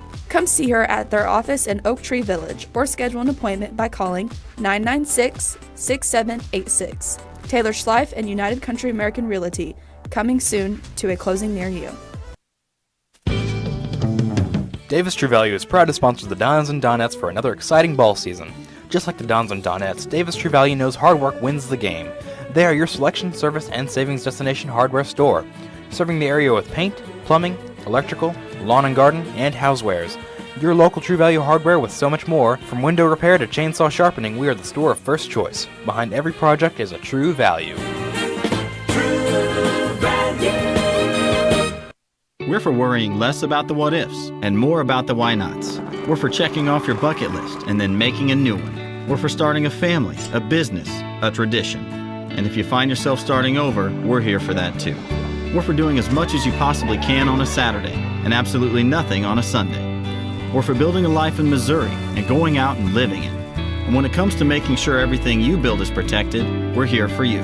We are Missouri Farm Bureau Insurance, and we are Missouri for life. I'm Lindsay Turner, your Missouri Farm Bureau insurance agent, and if you're in Ripley County, I've got you covered.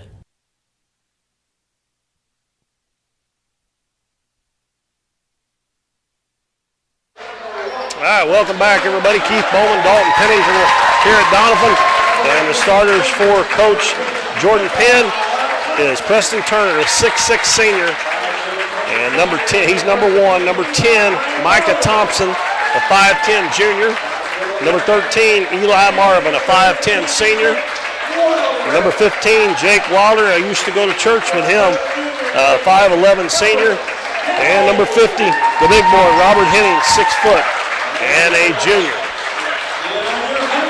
Redbirds are 3-2, the Dons 3-1. Now the Dons for Coach Cagle. Kristen Bryant will be the first one out, number 1. Number 4, J.D. Burton.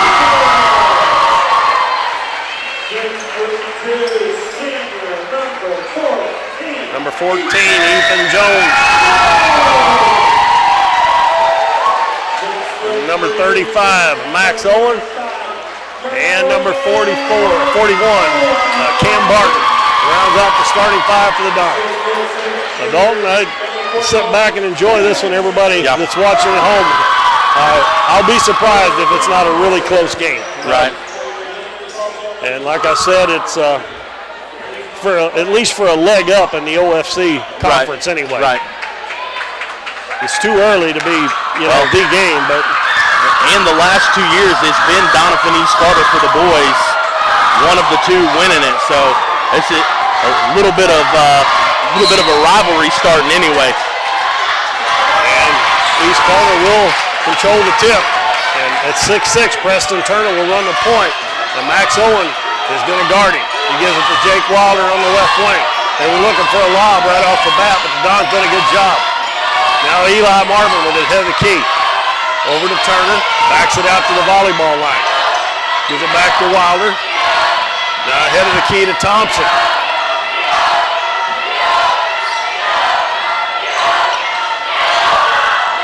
And the Dons are playing man-to-man, but they're sagging off. Marvin, head of the key to Wilder. Right side, down low, Marvin catches, gets his man in the air and scores. We got Ethan Jones off his feet. And East Carter takes a 2-0 lead, and they run 50 seconds almost off the clock. And they weren't in any hurry, and they got a wide open shot. They also start out, I guess they're playing man-to-man. Again, it's almost a box and one. They've got Turner on Ethan Jones. And Jones is tied up. Micah Thompson comes off his man. And Ethan's going to have to figure out how to get rid of that ball because they had 3 guys on him, so that means 2 guys was wide open somewhere. Ball stays with the Dons. Bryant guarded by Thompson. Gives it in the corner to J.D. Burton. Down low, Barton. Barton goes in. Pass in the middle to Jones. Ball loose on the floor now. It's picked up by Henning. Turner up the floor. Crossover dribble. Max picks him up. Step back jumper is good. Max really couldn't do much there. I mean, that little jab step got him going back just a little bit. And East Carter leads 4-0. And J.D. Burton's going to try to hit a 3, no good. And Turner with the rebound, and he comes out of there quickly with it. And J.D. Burton comes up from behind him and knocks it out of bounds. Going to stay with the Redbirds underneath their own basket. We played almost 2 minutes, and the Dons haven't scored yet. East Carter's got 4. Ball lobbed into Henning at the right elbow. Barton backs off of it. Out to Marvin. Three-pointer, no good. And Tristan Bryant with the rebound. Don's got a 3-on-2. Down to Jones. Lets the man fly by. He's going to shoot a 3, and it's good. 4-3 East Carter.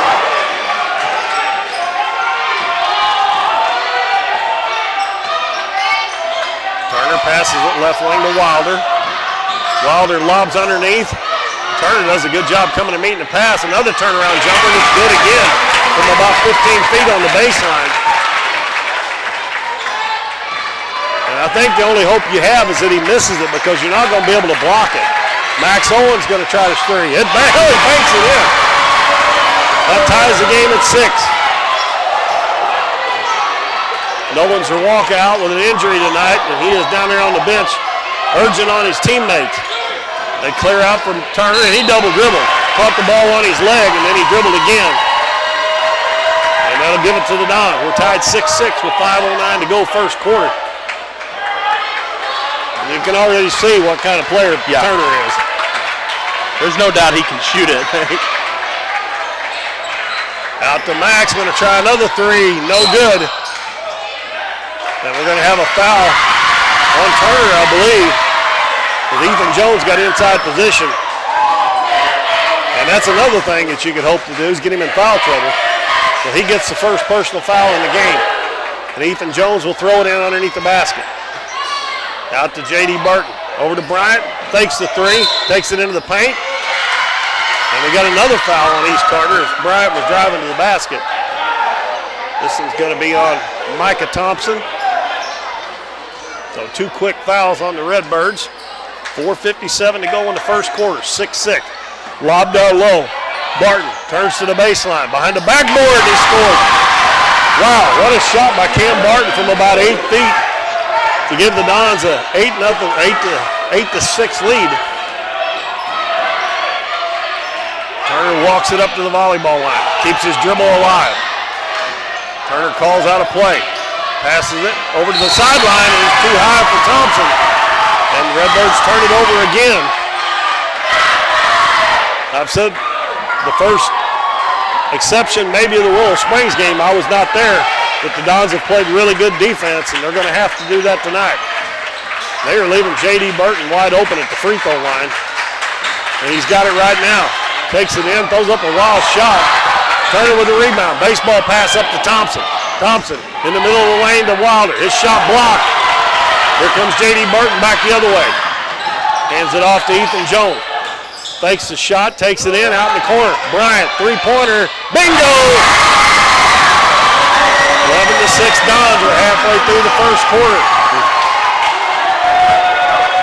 Good find there by Ethan Jones as he was covered up. And he's going to be all night long, so he's got to find that man. Another turnover. An interception by Cam Barton.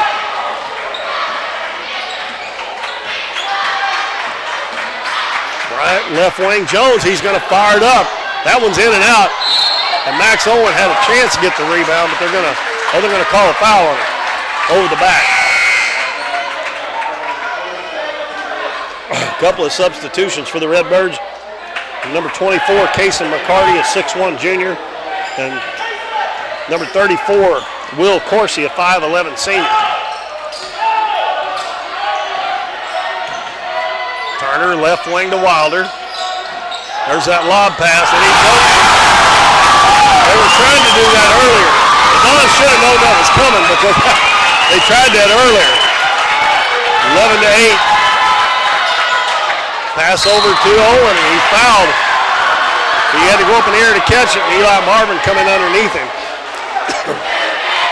Preston Turner has 6 of the 8 points for East Carter. It'll be Don's ball over on the right sideline.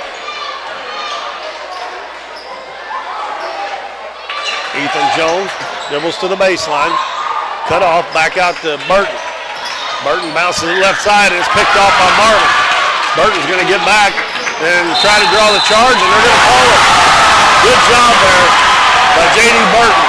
After he made the mistake on the other end, he didn't cry about it. He hustled back and drew the charge. And that was on Eli Marvin. That's 14 fouls against East Carter already. And that's Marvin's second foul, by the way. He committed the other one down on this end on the possession before, or the possession before that had the foul. And then so back-to-back fouls for Marvin. Well, Thompson comes back in to replace him. Bryant hands it off. He almost lost it. Picks it back up. Backs it out to the volleyball line. He's guarded by Micah Thompson. Over to J.D. Burton. Left side, Bryant fakes the three, dribbles to the baseline, puts a shot up, it's blocked. Looked like a lot of body there, but Turner will bring it to the other end. There's that step back jumper. He missed that one badly, but East Carter gets the rebound. McCarty with the shot, no good. Turner, shot up by Bryant, no good. Offensive rebound, Barton misses easy. And Thompson sidesteps the defender, lays it up, but another offensive foul. And the East Carter fans are upset. And we got number 12, that's a young man who played point guard for the JV, David Wiley. He wears number 12 on the varsity. That is 5 team fouls. We're still with 2:05 left in the first quarter. J.D. Burton left wing with the ball. Out front to Jones. He's going to fire it up to long range. No good. Long rebound out to J.D. Burton. Out front to Bryant. Get the Dons another possession. And the ball thrown away by Bryant. Max turned his head, but I don't think he could have caught it anyway. I think they would have intercepted it anyway. 11-8. Dons on top of East Carter with 1:35 left in the first quarter. Micah Thompson gets a handoff. Fakes the three-pointer. McCarty's going to try a three. It's no good. And Cam Barton clears the boards for the Dons. Jones is open again. That one's short. And the Redbirds got a run out if they get it down there. They get it to McCarty, and he lays it in. And that's a couple of times they've got beat deep.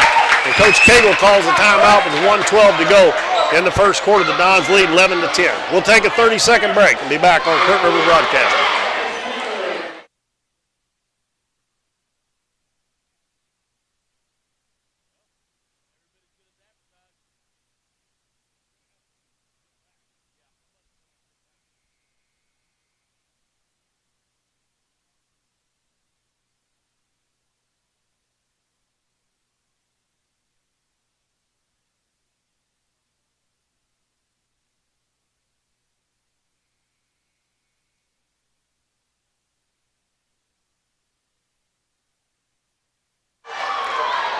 Well, we've had a fast-paced first quarter here. The score really doesn't reflect that, but it's been up and down. The score's 11-10 Dons with 1:08 left in the first quarter. Barton catches at the free throw line. Jones kicks it out to Burton for three. That one's right, no good. And Max Owen rebounds, and he puts it off the glass. And it's good. And it's 13-10 Dons. Wiley brings it up. Gives it right wing to Thompson. Out to Henning. Now over to McCarty. Back head of the key to Wiley. Bounces down low. Now Turner posting up. And he bulls his way in. And no call there.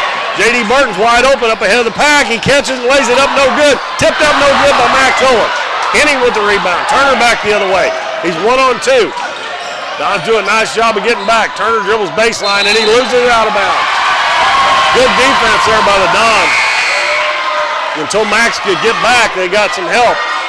J.D. Burton checks out, and Ben Killian comes in for the Dons.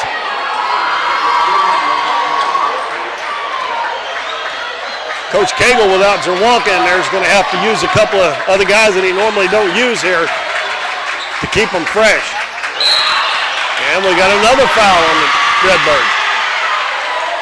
That one's going to be on Kason McCarty. And the Dons are just one foul away from being in a bonus here with 9.9 seconds to go in the first and the whole second quarter. Coach Cagle was wanting J.D. Burton to come in, but Burton said, I don't know if he's got something wrong with him. I'm going to have a travel on Bryant. Well, you don't want to do that and give them the ball back with 6.2 seconds to go.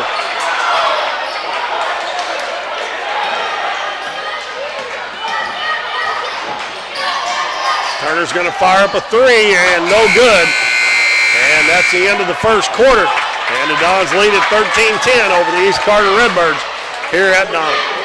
We'll be back in 1 minute with more Dons basketball on Current River Broadcasting. We see the potential of her and him and you, of where you're from and what you can accomplish. Because when you set your mind to it, there's nothing you can't do. But reaching your potential isn't just about achieving your goals. It's about helping others, supporting your neighbors, building your community, and investing in people that make a difference. Like her, and him, and you. Because when you're from here, that's just what you do. And from here, we can do anything.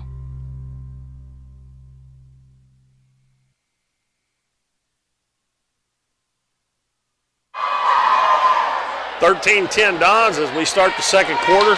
It's going to be East Carter's basketball. Preston Turner's leading East Carter with 6 points, and Max Owen is the leading scorer for the Dons with 5 so far. 13-10 lead. Dons send out Tristan Bryant, Ben Killian, Ethan Jones, Emmett Jones seeing his first action, and Max Owen. East Carter will send out Wilder, McCarty, Henning, Thompson, and Turner.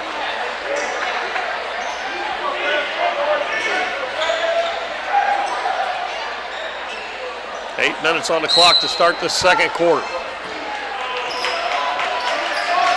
Wilder gives it to Turner, left wing. Out between the circles, Thompson. He started to throw that ball to the right wing, and there wasn't anybody there.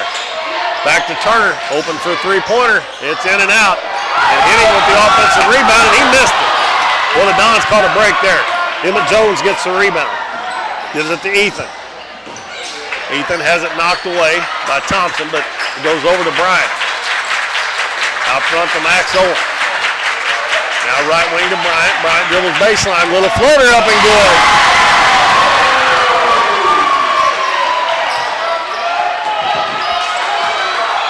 Tristan Bryant's got 5 points now. So it's a 5-point lead for the Dons. Wilder over to Turner on the left wing. Cross court, McCarty. Back out front to Turner. He's almost out at the volleyball line. Dribbles to the free throw line. Coach Penn wanted a foul, but they said Owen got the hand on the ball. Thompson dribbles to the baseline. Throws it up with one hand, no good. Jones with the rebound. Got Owen on the other side. He's going to take it all the way, hand it over to Owen. Owen's going to put it up and he loses it, but he hustles and gets it back for the Dons. I think Ethan was a little late with that pass. He got Ethan too far underneath the basket. Max Owen, free throw line to Killian, out to Bryant. Bryant's going to shoot it from about 15. We got another reaching foul on East Carter, and that's going to send the Dons to the free throw line. That one's going to be on Jake Wilder. Cam Barton coming back in for the Dons. And he is going to replace Ben Killian.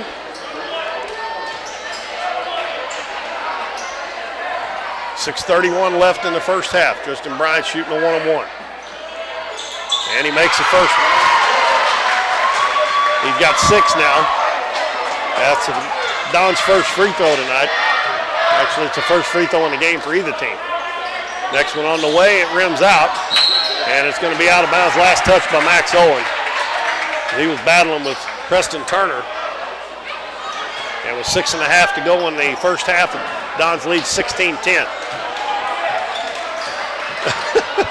Coach Penn talking to the official on the way down. Official kind of slaps his hand as he goes by. McCarty left wing. Between the circles to Thompson. Over to Turner. Turner jukes around, takes it into the paint. Shot up, and good.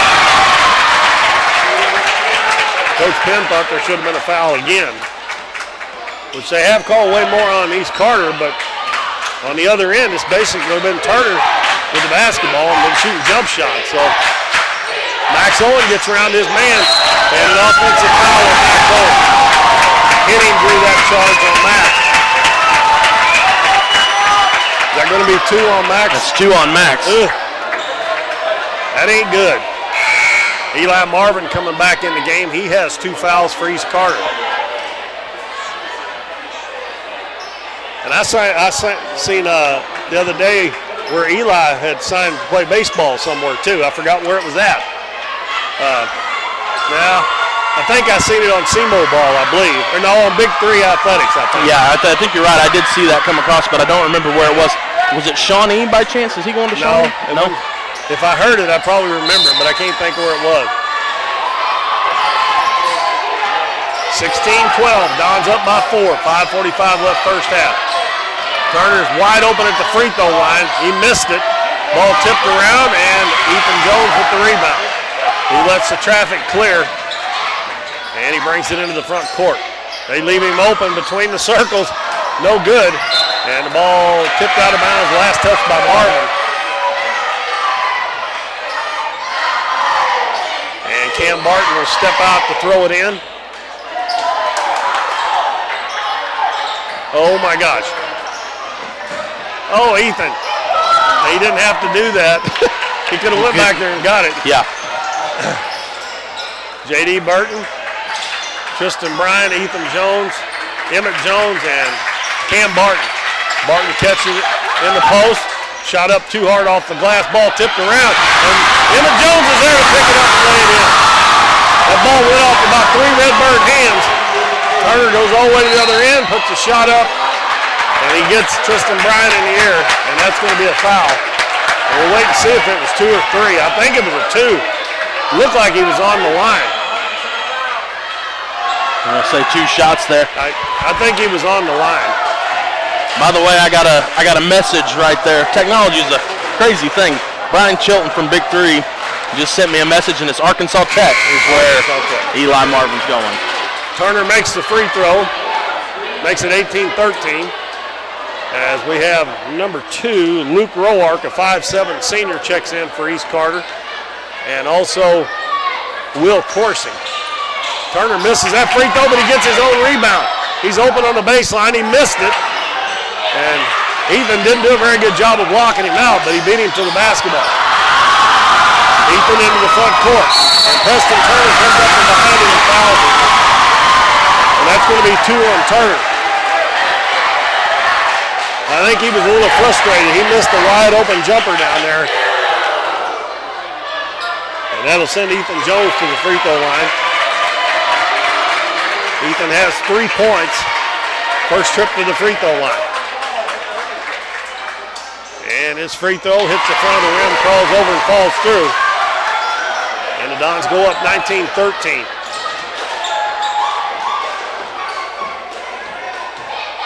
$4:50 to go in the first half. Jones connects on both free throws, gives the Dons a 7-point lead. Now the Dons set up in a 1-2-2 full court trap. Roark gets it to Coursey. And a long three-pointer by Preston Turner. He shot that one from down by the courthouse.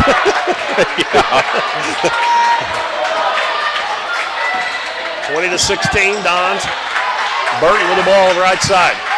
Going to dribble back out front. Jones is wide open. He was for a minute. Ball down low. Barton catches, and he's going to be tied. He's going to be fouled. If he'd had a little more zip on that, he'd have had an easy basket. And Cam Barton will go to the free throw line. Still a 1-1. Well, East Carter now has committed 9 fouls. They're 1 away from being in the double bonus, and we still got 4:15 left to go here in the second. Yep, the next foul, the Dons will shoot 2. Barton's free throw's good. And that is Barton's 3rd point. Yep. Dons back up by 5, looking to go 6. And it's good. The Dons are 5 of 5 from the free throw line so far. And Coach Penn calls the timeout with 4:15 to go. Oh, I'm sorry. Doniphan called that one. We'll keep it here. And now, what are you guessing? That was about a 24-footer by Turner a while ago, probably. Yeah, it was deep. He was closer to the volleyball line than he was the three-point line. The kid definitely can play, and he has 12 of their 16 points. I don't know if they can beat Doniphan like that, though. If he don't get some help, I don't know if they can beat the Dons that way. It's hard for one guy to beat, the Dons have spread theirs around a little bit more. They've got 5 guys in the scoring column so far, and their leading scorer's got 6 points, so very balanced scoring. It's hard to beat balanced scoring. Well, and I think that was what Coach Cagle was kind of talking about earlier, is that, not only is Preston that good, but he's got a lot of guys around him, but he's not getting a lot of help here so far tonight. Now Emmett Jones is guarding. The freshman is guarding the senior. They try to lob again, and he missed the dunk. And Eli Marvin's got it under the basket. He missed it, but he's fouled. Anytime that ball goes to the left wing, somebody's got to drop off because they're running it on that side every time. Well, the only problem with that is they've got 2 guys that are setting the screen a little bit staggered, and it gives him just enough space to split it. And those 2 teammates of his come together there, and the Don can't get through, to give any protection on that backside. They need to go over to this side of the basket before the screen gets there when that ball goes to the left wing. I'd let somebody else try to beat me. Marvin makes both free throws, and it's back to a 4-point game, 22-18. 3:50 left in the first half. J.D. Burton over to Jones. He's going to try one from about the same distance, and it rims out. And Marvin goes high to get the rebound. We talked about him only being 5'10", 5'11", but he can rebound. And Turner with another 3. That one rims out, and the ball is rebounded underneath by Wilder. Gets it over to Marvin. He almost muscled that one up and in, but he got fouled again. And Don didn't do a very good job on the boards there. A lot of the East Carter fans are starting to cheer because they think they're getting calls finally going their way. But in all actuality, like you said, if Turner's just going to shoot those jumpers and they're not going to try to go downside and take it to the hoop, they're not going to get those foul calls. And so the last 3 possessions now we've seen, them try to take it down low. And what's happened now is they've gone to the free throw line in 3 different possessions now. So you just don't go to the free throw line when you shoot jump shots on it. Marvin gets 1 of 2, pulls the Redbirds within 3, 22-19. We're down to 3.5 minutes left in the first half. Ethan Jones deep on the right wing. Left side, J.D. Burton, cross court. Emmett Jones. Oh, he makes a bad pass. Wilder one-on-one with Jones. Goes in, fakes, gets him in the air, missed the shot. And another offensive rebound by Marvin, and he puts it up and in. I wish I hadn't talked about his rebounding now.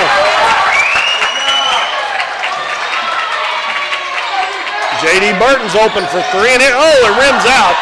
And Ethan Jones with the offensive board, and he puts it off the glass and in. 24-21, Don. 2:40 to go first half. Turner trying to put the moves on Emmett Jones, but he's doing a pretty good job. To get the ball down low to Henning, goes in, shot no good, but he's fouled by Cam Barton. And that'll be Barton's first foul. It'll be 2 shots for Robert Henning, 6-foot junior.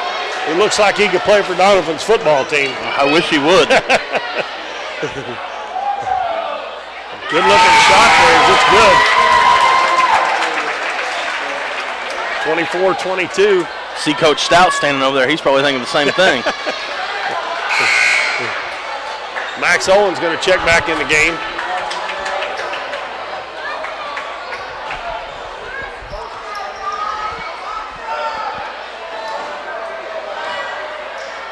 Max is playing with 2 fouls, isn't he? Yes. And he makes both free throws in 1-point game. Dons are settling a little bit for 3-pointers. I think they called. J.D. Burton picked the ball up at half court. I don't know why he did that. He can get a little deeper down the court. And Henning will check out, and Roark comes back in for the Redbirds. East Carter with a chance to regain the lead here. They had it earlier in the first quarter. Jake Wilder's going to bring it up. They've got Turner posting up now. Over to Roark. He's going to shoot a three. It's short. And Jones with the rebound. Crossover dribble all the way to the paint. Lays it up. No good. Tipped up by Cam Barton. No good the first time. And he's padding his rebounding stats as he got the second tip. Feeding himself. He got the assist too, I guess. Turner for three. It's no good. Well, I tell you what, East Carter's doing a really good job of getting inside position on the Dons. Barton let McCarty get in front of him there, but McCarty couldn't handle it when it come off the glass. Back to a three-point lead. They get it to Barton down low. And the ball went through his hands, but he does get it back. Stops on the baseline as he's double-teamed, got under the basket. And they're going to have a 3-second call. They actually called him for a travel. Did they? Yeah. That's the second time the pass from the free throw line didn't have enough zip on it to get it there, and they got a hand on it, and it caused him to bobble it. They're leaving the free throw line wide open. Turner hands it off. Thompson, he's open for three. Doesn't draw any iron. Another offensive rebound. McCarty misses. Battling for the rebound, goes out of bounds, and it will be East Carter basketball.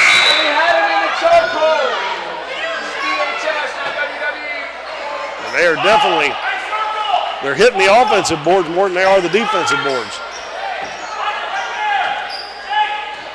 Turner will throw it in.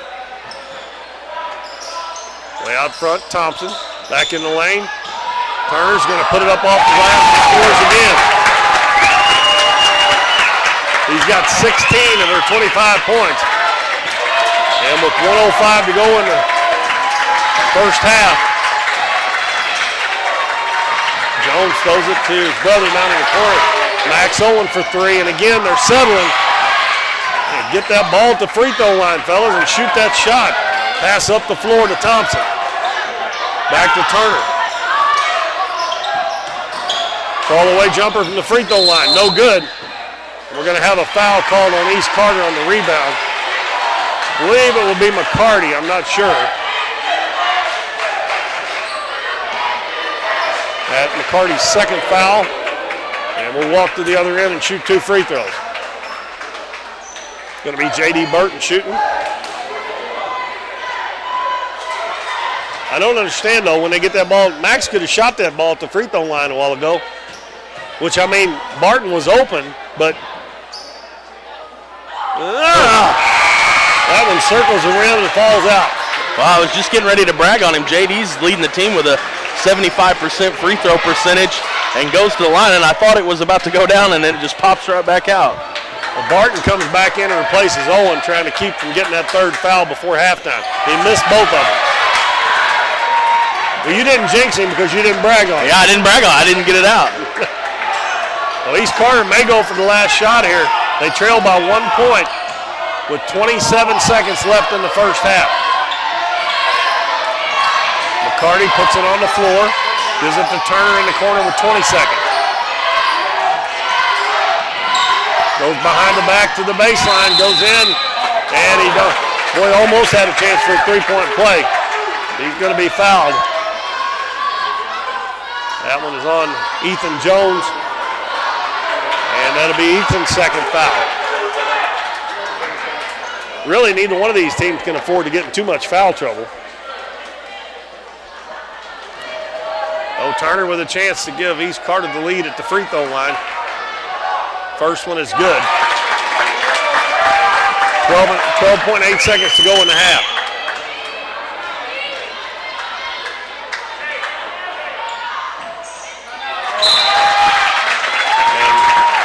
Coach Penn calls the timeout. That's kind of an unusual timeout, isn't it? You just took the lead and wasted timeout with 12.8 seconds to go when you're probably not going to get the ball back. Well, the only thing I can think of is that Penn is going to want to go into halftime with a lead, so he's going to want to draw something up here, try to ride that momentum into halftime. That'd be the only thing I can think of. But I'm kind of like you. Under 10 seconds, there should be only one possession here, unless he does draw something up that causes a turnover. But Well, if they got something that they can draw up to get a turnover, they should be doing it all the time. That's true. That is true. That's a good point. I don't know. Maybe he had somebody who wanted to get out that had 2 fouls or something. I don't know. No.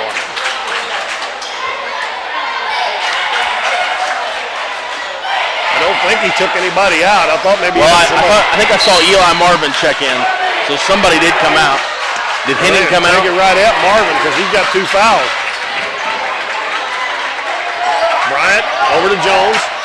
Back to Bryant. Bryant spins in, shot up, no good. Tipped up and in by Cam Barton. And that's going to be our halftime. And nice job by Cam Barton. Only called a technical foul.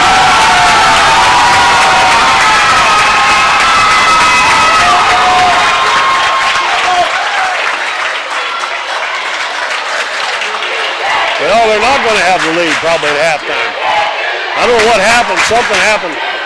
You reckon that's one of them taunting technicals? Well, the only thing is, he pointed at Tristan Bryant, I thought. Well, it was either Tristan Bryant or J.D. Burton. I'm not sure which. And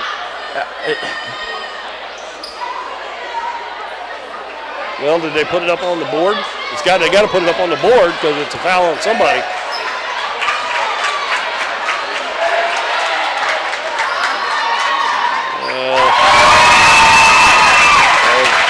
Turner ties it. He's got a chance. Doniphan had just taken the lead. That's a terrible play by whoever did it. He missed it. Well, we're right back where we started from. 16 minutes ago on the clock. Did we ever see who it actually came in on? Well, they had 2 fouls up there on Bryant. Okay, one on our board, so I assume it was on him. So the Doniphan escaped, but they should have had the lead. I may go try to watch that at halftime. Yeah. Just to see. Well, that's what we need. We need a monitor up here where we can get replay back. That's true. We need to see what we can do. Yeah. Anyway, well, you want to take us into halftime? Okay, well, our halftime score is 28-28, and I think you want to just take a short break, and we'll do the scoring when we come back a few minutes before the start of the second half. I'm fine with that. Okay, well, we've got a good one going on here, folks, 28-28. Make sure you don't leave us for that second half. And East Carter and Doniphan tied 28 all at halftime.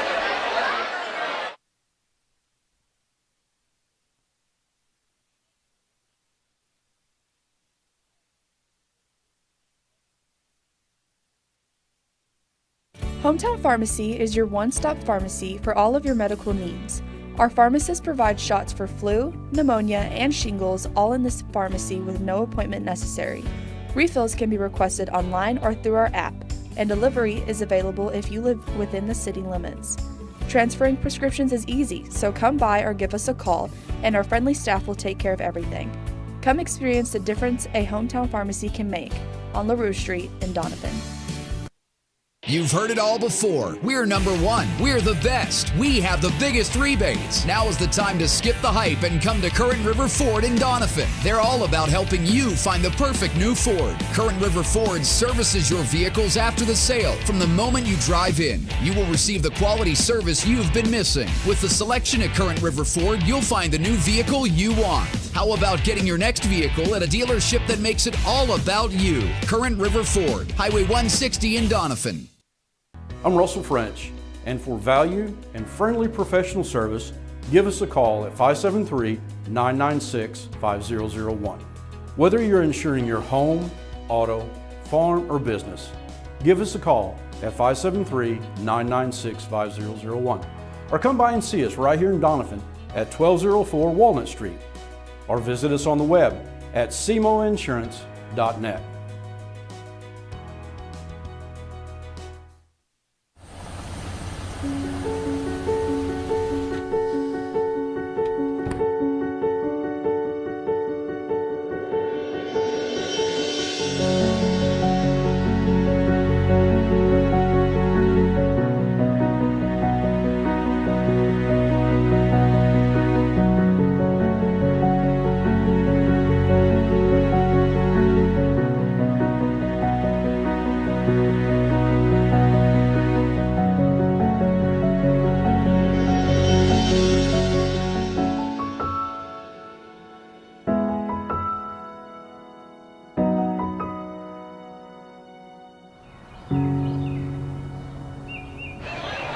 texted me and said he was going to Arkansas, Tennessee.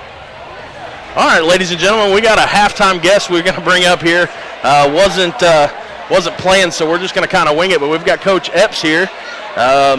Coach, first off, let's talk about girls got the 1 seed over in the Lady Royals Classic coming up, Christmas tournament. What are your kind of thoughts coming into that? I kind of figured we would be in the top 1 or 2. I figured it would be us and Dexter. Hadn't really kept up with a whole bunch of the teams over there in that southeast region there, but we're excited to get to 1. You know, that comes with a little bit of expectations and a little bit of a target on our back, and that's okay. We got to be able to play through that kind of stuff as well, you know, and it's good for those younger kids that are going to get to play a lot to have to play with those expectations and just kind of get used to it, because that's the way it's going to be for a while around here. Right. What about what you drew Monday? What time? Is that right? Saturday. Oh, Saturday, opening around Saturday. Yeah, that's right. Saturday, okay. Early bird, 9 a.m. Ooh, 9 a.m., okay. Yeah. All right, well, what about, you got 3 games next week, busy week for you. What do you got coming up? I don't have my schedule. We got Naylor at Naylor on Monday, Lesterville here on Tuesday, Kennett at Kennett Thursday, and then that tournament starts Saturday, so we could play 7 games in like 9 days or something like that. Well, would you want it any other way? Oh, no. Yeah. And they rather play games than practice anyway. Yeah, so. Well, good. So what do you think about the boys' game so far? Man, it's exciting. A lot of talented players out there. It's getting physical.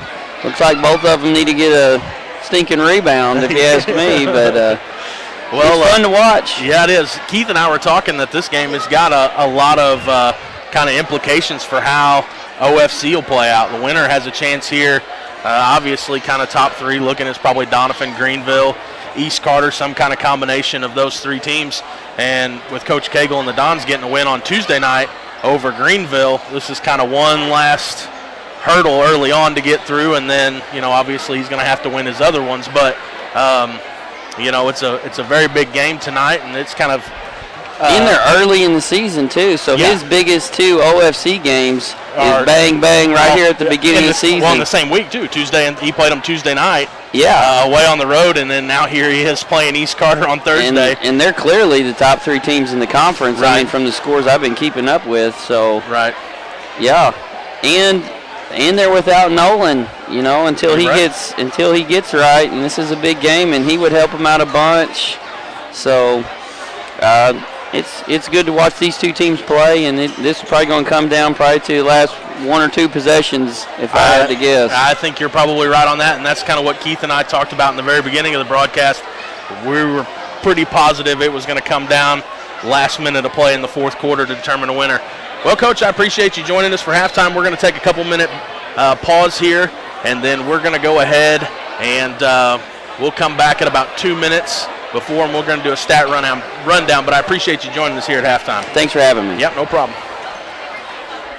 We're for worrying less about the what-ifs and more about the why-nots. We're for checking off your bucket list and then making a new one. We're for starting a family, a business, a tradition. And if you find yourself starting over, we're here for that too. We're for doing as much as you possibly can on a Saturday and absolutely nothing on a Sunday. We're for building a life in Missouri and going out and living it. And when it comes to making sure everything you build is protected, we're here for you. We are Missouri Farm Bureau Insurance, and we are Missouri for life. I'm Lindsay Turner, your Missouri Farm Bureau insurance agent, and if you're in Ripley County, I've got you covered. Current River Bait and Tackle is more than just a convenience store. They serve hot lunches every day, including burgers that are made fresh and by hand every morning. If you're heading to the river or your favorite fishing spot, check out their large selection of fishing supplies. But most of all, come experience the friendly service at Current River Bait and Tackle, just across the bridge on Highway 160 in Doniphan. At Mathis Timber, our goal is to provide our landowners with the greatest possible financial return on their timber lands, while not damaging young timber or leaving your property in a mess. We have served Ripley County and the surrounding areas since 1939. We will buy your timber on lump sum total or percentage. We have several references upon request. Contact Craig Mathis at 573-429-0996 and see how Mathis Timber can assist you with all your timber harvesting needs. Davis True Value is proud to sponsor the Dons and Donettes for another exciting ball season. Just Just like the Dons and Donettes, Davis True Value knows hard work wins the game. They are your selection, service, and savings destination hardware store, serving the area with paint, plumbing, electrical, lawn and garden, and housewares. Your local True Value hardware with so much more. From window repair to chainsaw sharpening, we are the store of first choice. Behind every project is a True Value. The housing market is hot and interest rates are still low, making it a great time to sell your house or look for your new home. Either way, Taylor Schleif with United Country American Realty in Doniphan is there for you. Check out her listings online and be assured that Taylor will be with you every step of the way, making the process easier and more enjoyable for you. Come see her at their office in Oak Tree Village or schedule an appointment by calling 996-6786. Taylor Schleif and United Country American Realty, coming soon to a closing near you.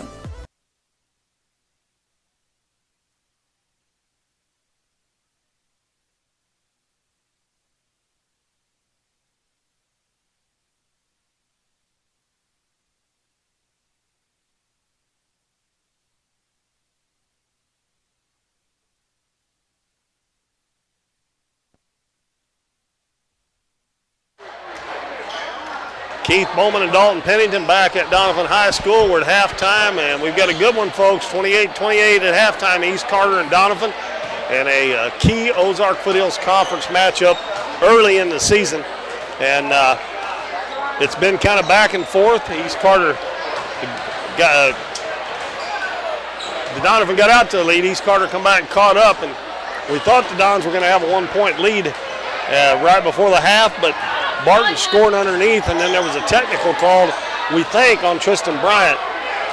And then Preston Turner, who scored 19 points in the first half, went down and made one of 2 free throws to tie it. So we're right back where we started from. So, Dalton, if you want to real quick go over the scoring, we've got about a little over a minute here. I'm just going to go over it because this game's been so exciting. I haven't been doing a very good job of keeping track of my assists and rebounds. I've got a few, but they're probably not accurate. So we're just going to go down points because I'm pretty sure they're right. I've got Tristan Bryant for the Dons with 6.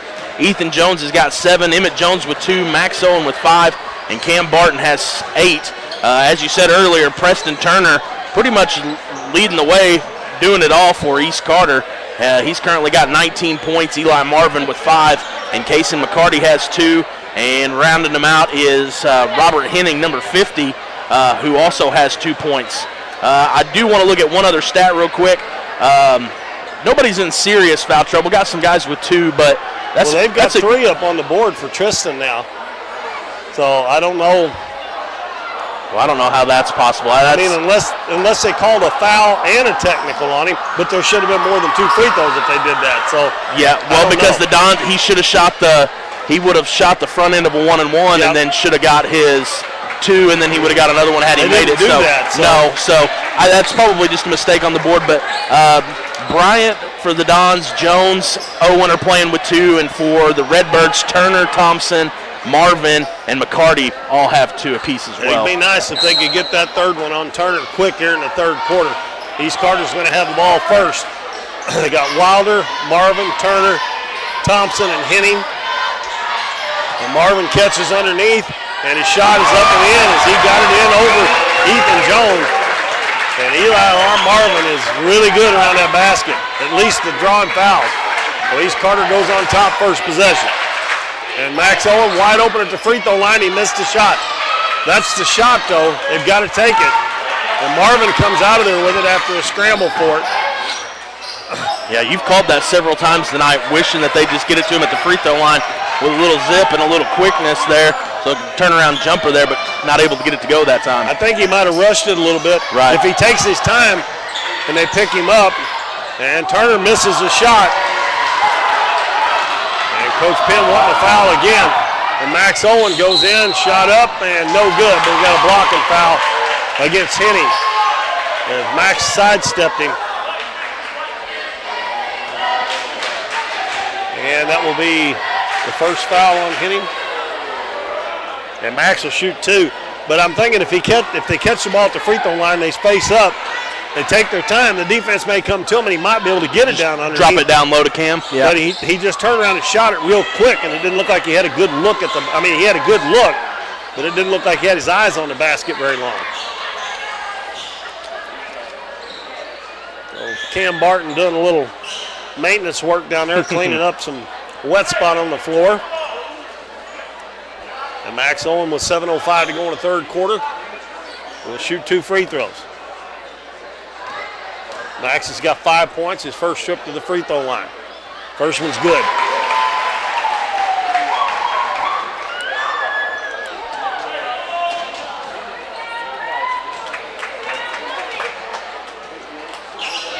And we're tied again at 30. Wouldn't be surprised, folks, if it's not like this till the end. Wilder brings it up, hits Marvin cutting to the basket, and he muscles it up and in again. That seems like that's a little bit too easy, and Coach Cagle's calling a timeout. And he's talking to Ethan Jones, and Jones has been guarding Marvin those last 2 trips down the floor. And the score's 32-30, East Carter. And they're trying to figure out what kind of timeout they got left here, see if they got a 30 or a full. They're out on the floor, so I'm assuming he wanted a 30.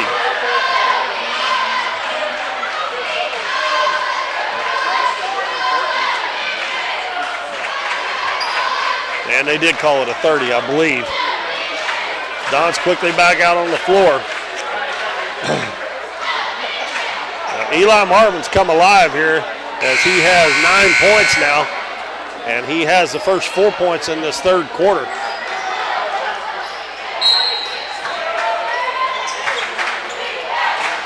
Don's down by 2. Bryant gives it to Max Owen on the right wing, back to Bryant. Bryant reverses his dribble, goes inside, steps the defender, throws it up and in. It's a good move.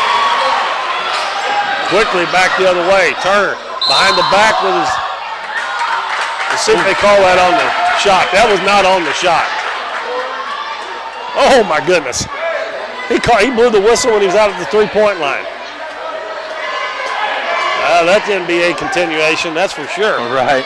Wow. That's going to be Max Owen's third there. And Turner gives the Redbirds the lead again.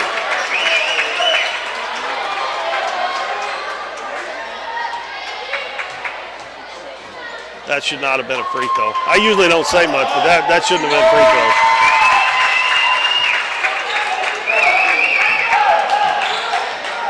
Turner with 21 points now out of the 34. It's basically been him and Marvin. Bryant bounces in the corner to Max Owen. And Barton posted up down there. I don't know why they don't take it to him. He's several inches taller than Henning is. Henning's got a big body, but Barton open on the baseline. Jumper's good from about 12 feet. 34 all. Turner up the right side. Turns, shoots, no good. And a rebound by Jones. And perfect pass. Good pass. He had the English on it. He spun it to him. And Tristan Bryant gets the basket. I didn't think he was going to, I'd seen him early enough to get it to him. The Dons go back up 36-34. And Turner's going to shoot a 3. And again, no good block out, and we're going to have a foul on Barton. There was 2 Dons down there, and the ball, Marvin come in between them.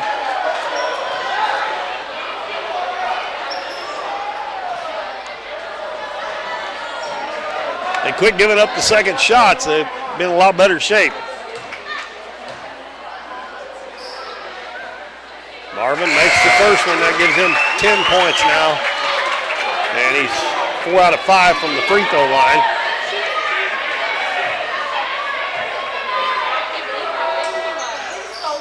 Tied again, 36 all. So Marvin and Turner have 32 of their 36 points. Bryant left wing bounces it to Barton. Jumper on the baseline again, no good. Offensive rebound. Out to Burton. Burton's going to fire 3. It's no good. And the ball tipped around, loose on the floor. Turner picks it up. Weaving in and out of traffic. Takes it down, runs over the defender, and that's a charge. And that's his third. That's the third charge drawn by J.D. Burton tonight, too, as well. Micah Thompson's coming in the game. he replaced Jake Wilder. So Coach Penn's going to leave him in with 3 fouls. I think if I was whoever he's guarding, I think I'd just give it to him, say take it to the basket. Nice move by Max. Out to Burton, going to try another 3, and this one's good. 39-36 Don. That's a good one to get in on the scoring column on. 4:40 to go in the third quarter. Turner dribbling out front. And he's going to fire up another 3, and it's good. The thing of it is, if you get up on him, he'll go by you, and he can get rid of it quick on that three-pointer. And you give him space, and he's going to shoot it. Tied again. I don't know how many ties we've had, a bunch. We've had several in this third quarter. Owen at the free throw line, takes it in, lays it in, and it's a block on hitting. There you go. That time he turned and faced the basket, and he seen what he had.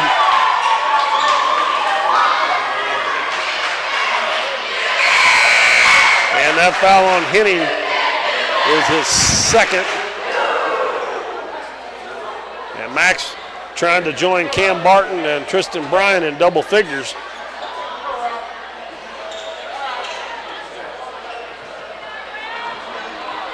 And we got a wet spot again on the floor. Dons lead 41-39, 4:14 to go in the third. And Max Owen trying to convert the conventional three-point play from the free throw line. And he does have 9 points. Bryant's got 10 and Barton's got 10, so he would be the third Don with 10 points. And he's got it. And it's a three-point lead again.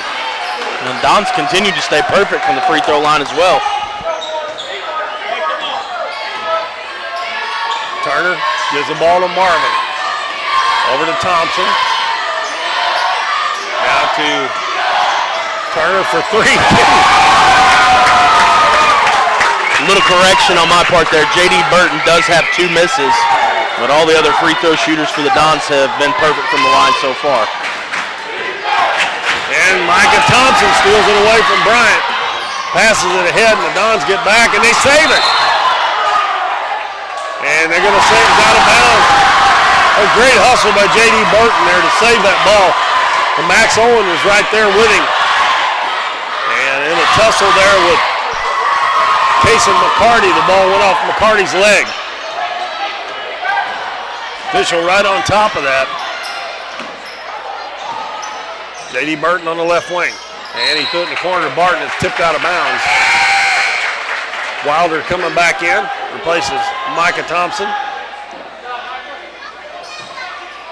Bryant will throw it in. Out front to Burton. Over to Jones.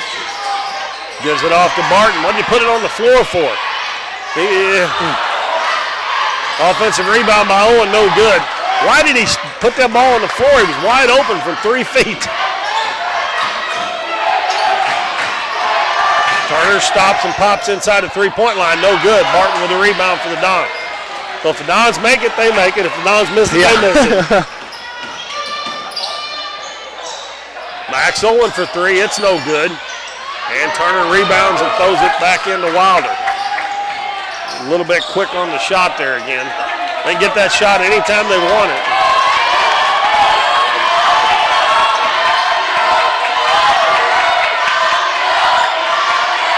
.240 to go third quarter. Turner handling out front. Throws it in the corner to McCarty. McCarty dribbles in. He's going to put up the little runner. It's good.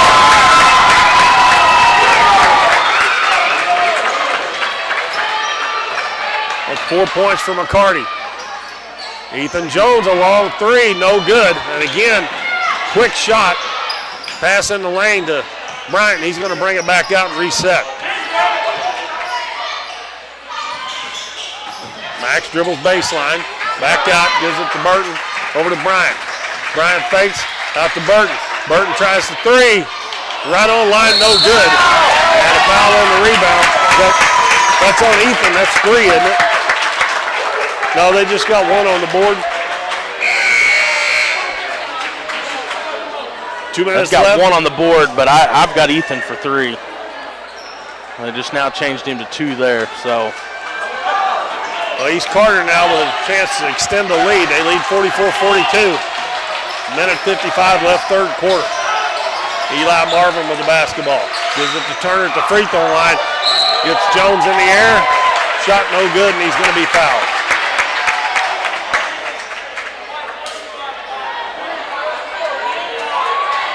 That's going to be 4 on Max Owen. Well, that hurts. If the Dons lose any of their starters, they're going to be hurting. Turner's free throw's good. They lead by 3. Emmett Jones comes back in. Max Owen to the bench with 4 fouls. Chance to put East Carter back up by 4 again. He's good at that free throw line.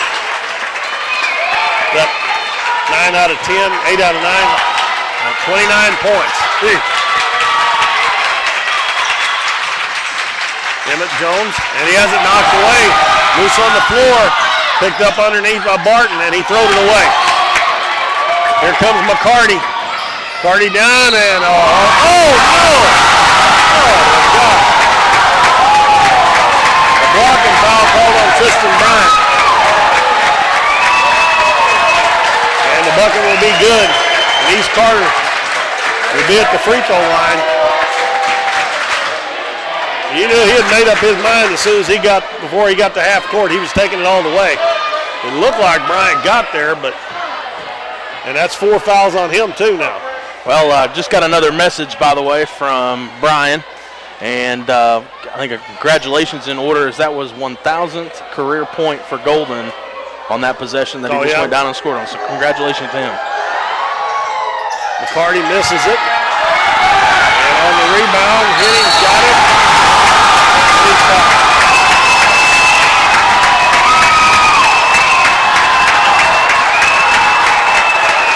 Right now, they're just outworking the Dons.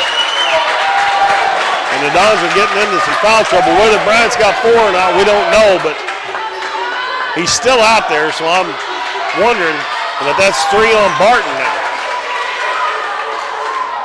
And Henning makes the free throw. He's got 3 points, all of them from the free throw line. He's 3 for 3. And they have a 7-point lead. I believe that's the biggest lead of the game. Chance to make it 8. Dons need to cut that down a little bit here before the end of the third quarter. Burton throws it up, and a lob to Preston Turner, no good. The ball tipped back to Henning, and he lays it in. I don't know what happened there. I guess they just called a timeout. Yeah, I believe Coach Cagle called a timeout there.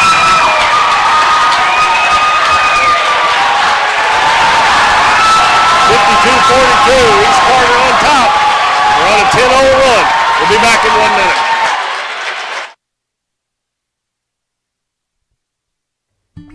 We see the potential of her and him and you, of where you're from and what you can accomplish.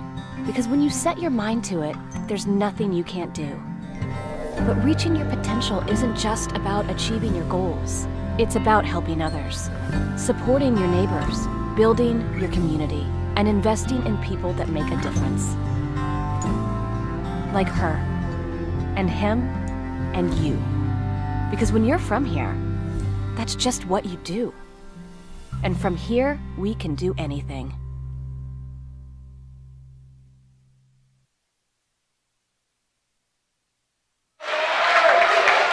Well, East Carter's run off 10 in a row, and they lead 52-42 with 1:12 left in this third quarter.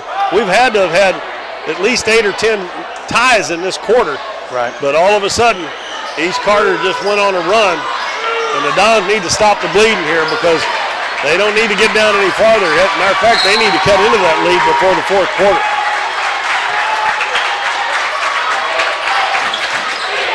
J.D. Burton within the back court. You better get it across the half line. Hey. Hands it to Tristan Bryant with 1 minute left, third quarter. Ethan Jones. Down low to Cam Barton. He's going to turn into the middle, put it up, and won't go. Here comes Turner quickly up the right side. Stops. Gets his man in the air, shoots a three, no good. And we're going to have a foul on East Carter. That's probably going to be the third one on Henning. Yeah. Both teams have 5 team fouls with 44.3 seconds left here in the third quarter. That's going to bring Coursey back in the game for Henning.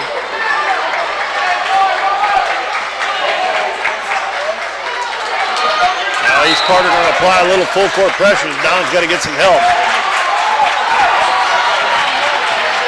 Ethan Jones into the front court. Goes to the baseline. Back out to Burton. Burton will drive to the basket. Hands it off to Barton. And we're going to have a foul. There's going to be a T right there. I thought McCarty, he's complained a couple of times. And that's the last thing you want if you're East Carter, because they had all the momentum going their way. Well, and I will say this. Well, never mind. I'm not going to get in on the officials there, but well, the thing of that is, that wasn't even a shooting foul. No. But now they're in the bonus because that's 2 fouls, a personal foul. He's got 4 fouls now. Ethan Jones will shoot the 2 technical free throws, and he makes the first one. So that ends the Redbirds 10-0 run. And if he can make this one, the Dons can get another bucket and maybe hold them and get it down to 5 or 6 points going into the fourth quarter. It won't be so bad after a 10-0 run.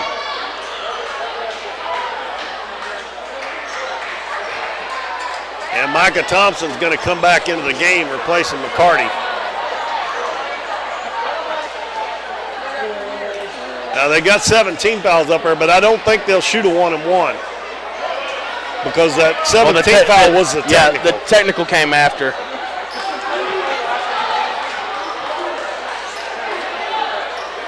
Although, let's see.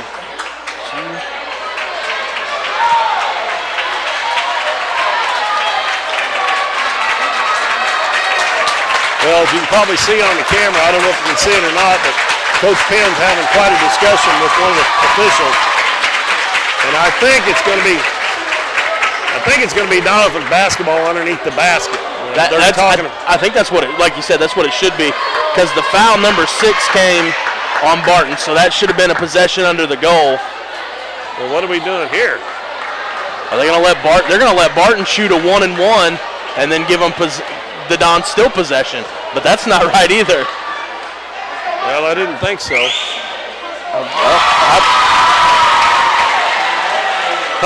Well, I would have thought since the foul that he got fouled on was a 16 foul that wouldn't have happened, but he makes both of them lead back down to 6, and Doniphan will have the basketball. The only thing I can think of is that is all considered one play still.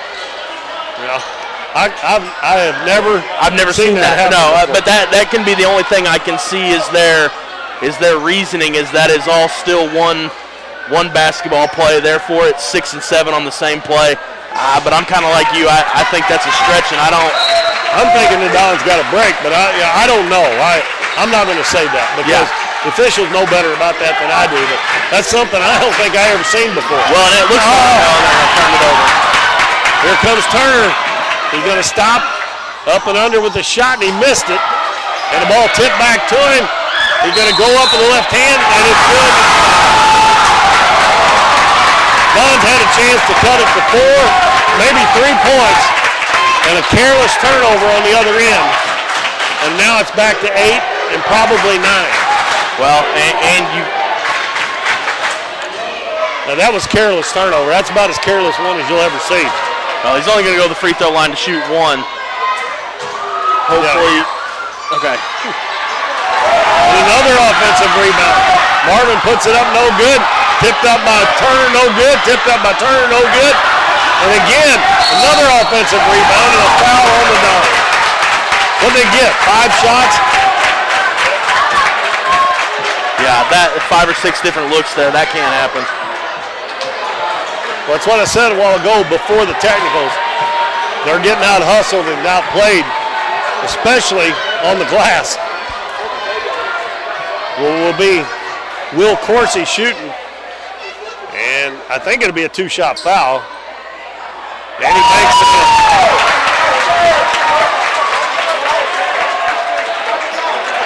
And the lead, if he makes this one, going to be back to 10, and that's probably what it'll be.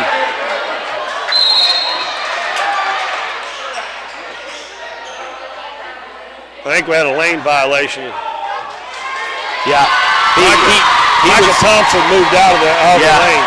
I think he thought he had time. The ref had thrown it to him already, and he was stepping out. Jones loses it. And Thompson doesn't get the shot off. But boy, I tell you what, that last 30 seconds was pretty poor by the Dons. And it's causing them to be down by 9 heading to the fourth quarter. East Carter 55, Dons 46. We'll be back with that fourth quarter in 1 minute. I'm Russell French, and for value and friendly professional service, give us a call at 573-996-5001. Whether you're insuring your home, auto, farm, or business, give us a call at 573-996-5001. Or come by and see us right here in Doniphan at 1204 Walnut Street. Or visit us on the web at cmoinsurance.net. You've heard it all before. We're number one. We're the best. We have the biggest rebates. Now is the time to skip the hype and come to Current River Ford in Doniphan. They're all about helping you find the perfect new Ford. Current River Ford services your vehicles after the sale. From the moment you drive in, you will receive the quality service you've been missing. With the selection at Current River Ford, you'll find the new vehicle you want. How about getting your next vehicle at a dealership that makes it all about you? Current River Ford, Highway 160 in Doniphan. All right, folks. We had 8 or 10 ties in that quarter. And then East Carter went on a 10-0 run. The Dons had got it down to 6 and had the ball, turned it over, and then it just fell apart after that. They're down by 9 as we start the fourth quarter. 55-46. Going to be Doniphan's basketball with Bryant, Burton, Barton, Owen, and Jones. East Carter has Wilder, Thompson, Turner, Denning, and Marvin. Both teams with the starters out there. And it looks like we've got a discrepancy down at the scores table between books. But whose ball it was? Is that what it was? I don't know if it's over the ball or maybe the score. I'm not sure. Anyway, we're ready to play now. The Dons need to get something going real quick here. Barton left side to Bryant. Out front to Jones. He swings it right side to Burton. Burton reverses, goes into the paint, up off the glass, no good. Kind of short-armed that one, Turner back the other way. And he goes in and throws it up, no good. And another offensive rebound. And the Dogs are just getting killed on the board. I think that was Thompson's first 2 points. Barton behind the back pass to Owen, and he puts it in. 57-48, 9-point lead. If they don't get some rebounds on that end, there's no way they can come back in this game. That was one of their little guards that got that last one and put it in. Wilder on the left wing. Back out front. Marvin takes it into the paint. He puts it up and won't go, and a blocking foul on J.D. Burton.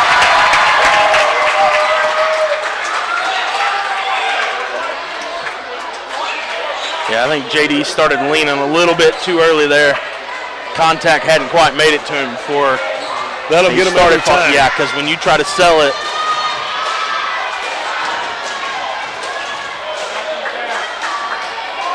Marvin at the free throw line. He is 5 of 6 from the line. Make that 6 of 7. Got 12 points now. And Barton will check out. And Emmett Jones comes back in for the Dons.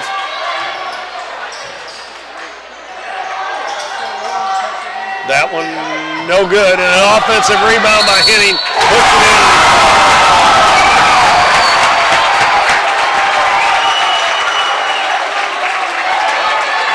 Well, That's just hustle. That's all that is. Yeah. They're just getting outworked. You should never give up an offensive rebound on a missed free throw. Henning gets the three-point play, 13-point lead for East Carter. And the Dons have dug themselves a big hole now. Jones in the corner. Max Owen's going to shoot a three. It's no good. And Thompson gets the rebound. He loses control. Picked up by Burton. It's going to have a foul on Marvin.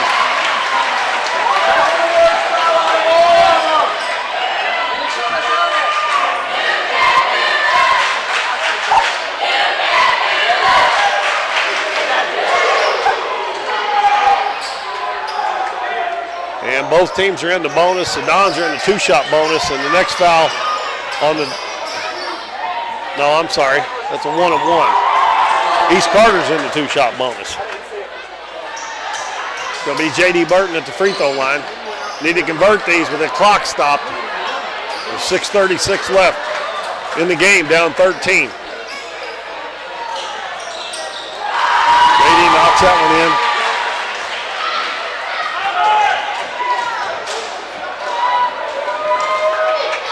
He has 4 points now in the ball game. Next one on the way, and in and out, ball tipped around. And Emmett Jones gets it underneath, and he was hammered by Marvin.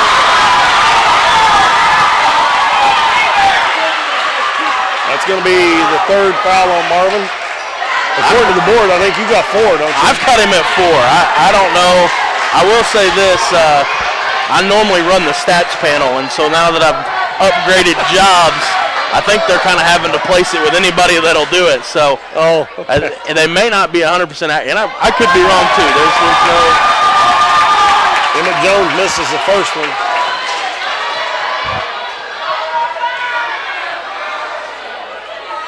Don started out great from the free throw line, but here lately they haven't been so good. He does get the second one. Makes it 61-50 with 6.5 minutes left in the ball game. East Carter up by 11. Preston Turner with 31 points. Up and under with the shot. That's good. And Coach Penn calls the timeout. 63-50. East Carter on top with 6:17 to go. We'll take a 30-second break. We'll be back after this message. At Mathis Timber, our goal is to provide our landowners with the greatest possible financial return on their timber lands, while not damaging young timber or leaving your property in a mess. We have served Ripley County and the surrounding areas since 1939. We will buy your timber on lump sum total or percentage. We have several references upon request. Contact Craig Mathis at 573-429-0996 and see how Mathis Timber can assist you with all your timber harvesting needs. We're for road trips. We're for hitting up Arthur Bryant's for lunch and making it to Lambert's for dinner. We're for drop tops, T-tops, classics, cruisers, steel horses, and real horses. Have you ever hit a deer?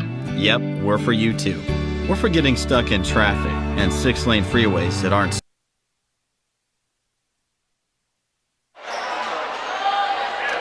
And the officials over at the scorers table. She had her book over there again. There looked still the same discrepancy, or maybe another one. I'm not sure which. I think the Doniphan book has probably, now they have 4 fouls on Marvin on the board, and that's what you have, right? That's what I have, yeah. Okay. All right, well, the Dons down 13. Down to 6:10 to go in the game. Cam Barton with the ball. Out front, Emmett Jones in the corner to Burton. He's going to shoot a 3. It's short, and Turner gets the rebound. Baseball pass up ahead. Micah Thompson over to Wilder. Wilder goes up. Shot blocked by J.D. Burton. Marvin's going to check out with those 4 fouls, and Casey McCarty will replace him.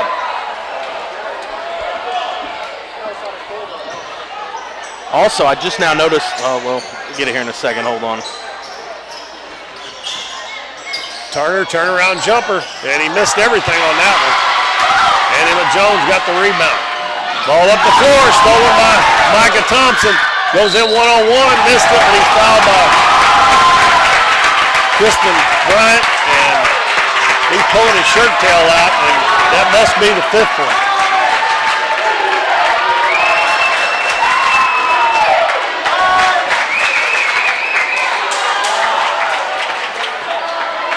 And Ben Killian's going to check in to replace Bryant. Bryant is going to foul out with 10 points.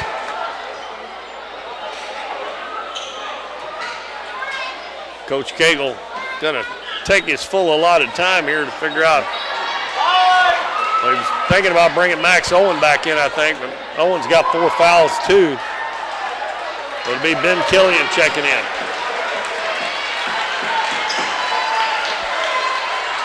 And it'll be Micah Thompson at the free throw line shooting 2. Both teams in the 2-shot bonus now. Thompson's free throw is good.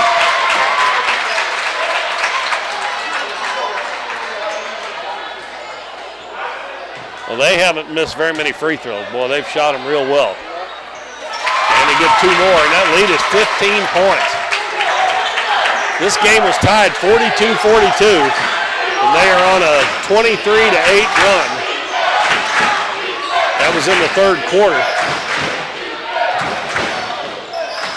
Ethan Jones out in the corner to Emmett Jones. Emmett Jones drops it off to Killian. He was open for a second. Emmett Jones with the offensive rebound. He muscles it up. 65-52. And Turner has it knocked away. Jones dives to the floor. And we got a timeout called by Coach Cagle to save the possession. A great hustle there by Emmett Jones on the other end down here a while ago, and there too. That was Coach Cagle's final timeout. I know he wants the possession there. He wants the possession there. I guess we're just going to keep it here. But wanted the possession there real bad, I'm sure, but burning his final timeout with quite a bit of time left to go in the 4th. I mean, he may just be trying to make a big momentum swing here and hope that that's kind of what does it for him. I don't know if I'd have held on to that timeout or not. Actually, it would have been Doniphan's ball if it had been a tie ball too. So yeah. And he probably wasn't even thinking about that at the time, but well, he'll have to make do with none left. And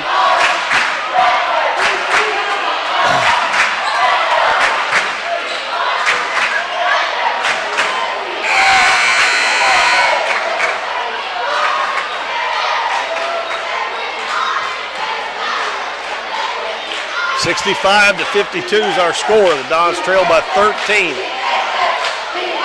And that Preston Turner's put on quite a show. I tell you, got 33 points. And Dalton and I are wooing the baby down right, there. That's right. Well, we've got one fan at least. Dons with the ball. They need a bucket. Could use a couple of 3-pointers to get them back in the game, but they got to get stops on the other end as well. Killian out to Burton. Right side to Emmett Jones. Back to Burton. Ethan dribbles in, kicks it out to Killian. 3-pointer by Killian, no good. Offensive rebound, Ethan Jones out to Emmett Jones. Pass out to Burton. Back over to Killian. Back to Burton, back to Killian on the left wing. Now to Emmett Jones. Pass out front to Ethan. In the corner, Burton. East Carter's doing a good job in that zone, covering the shooters up real quick. They've run quite a bit of time off here. And we're going to have a foul on Michael Thompson. That'll give Ethan Jones a chance to score with the clock not running. It will be 2 shots from here on out for both teams. And see, that may be what she's talking about with the book, or she's wanting to look at, because I just have that as the 19th foul. I had to manually adjust it to make it 10, so. Now, we talked about the Dons getting off to a great start from the free throw line. It's killed them here in the last, well, they missed both free throws. I don't know what they are total now, but they started out, they were like 7 of 7, the first 7 I think they shot. Well, Preston Turner dribbles across the half line, makes Ethan Jones come out and get him. And Jones is going to pick up a foul.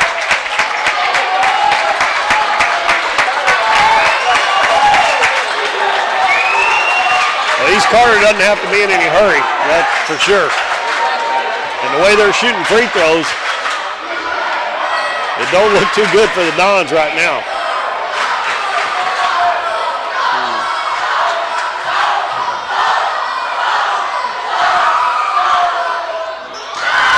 Well, they finally missed one. I have them for 22 made if I counted right. 6, 7, 15, 16, 17, 22. 28. 22 out of 28. 23 out of 29, I believe, is what they are, as he makes the second one. 66-52. East Carter's applying a little full court pressure, make the Dons use up a little bit of time getting the ball up the floor. We're under 4 minutes to go now. J.D. Burton takes it to the baseline. Back out front to Killian. Free throw line to Barton. He turns and shoots just no good. And Micah Thompson with a rebound. Turner going up the floor. Followed by Emmett Jones, who's on him now. Turner a long three. Not much you can do about that. Yeah, not much you can do about that. 37 now for Preston Turner. I mean, he's, 3 or 4 foot behind the three-point line. Jones is going to try it. Jones hasn't had much luck tonight. Barton's going to score underneath. 69-54. Turner gets the ball and he walks it up. He'll walk it up to about 4 foot behind the three-point line and then fire it up.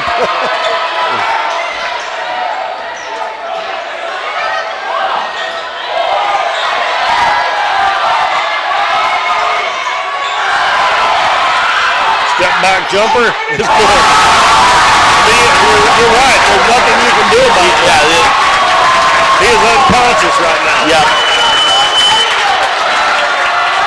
Jones in the corner to Barton. Barton dribbles the baseline, goes in, and we're going to have a foul against East Carter. Well, fouls on hitting. Coach Cagle and I were talking today, and he said, we played all these close games and we've yet to have somebody get hot. And I think what Preston Turner's doing here tonight is exactly what he's talking about, of kind of just taking over and getting hot, because there's not much the Dons can do right now. And to miss another free throw. I mean, if they would have just made their free throws this half, the game would be quite a bit closer right now. Missed both of them. They almost got the bounce. Good offensive rebound by Ethan Jones, but I'm afraid it's going to be too little too late. 71-56. 2.5 minutes left in the game. Turner dribbles baseline. Backs it out behind the three-point line. Going to try it again, and he finally missed one. But East Carter gets the offensive rebound. McCarty is going to be called for a charge. J.D. Burton with another drawing charge there.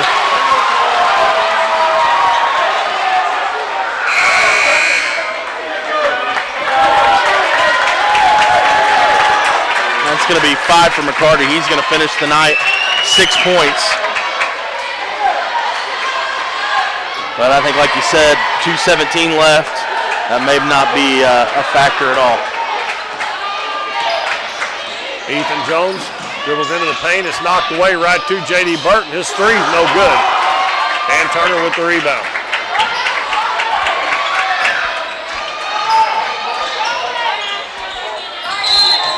And we're going to have a foul on Emmett Jones. With exactly 2 minutes left.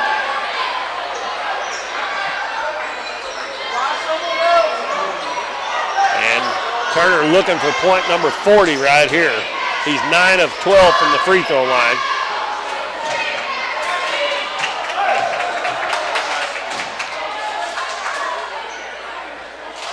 And there it is. I didn't think that he could beat the Dons by himself, but he pretty much has. Yep. But the Dons hadn't, they missed too many free throws in the second half. They hadn't been able to, and they've had a little bit of trouble all year scoring points. 41 points for Preston Turner.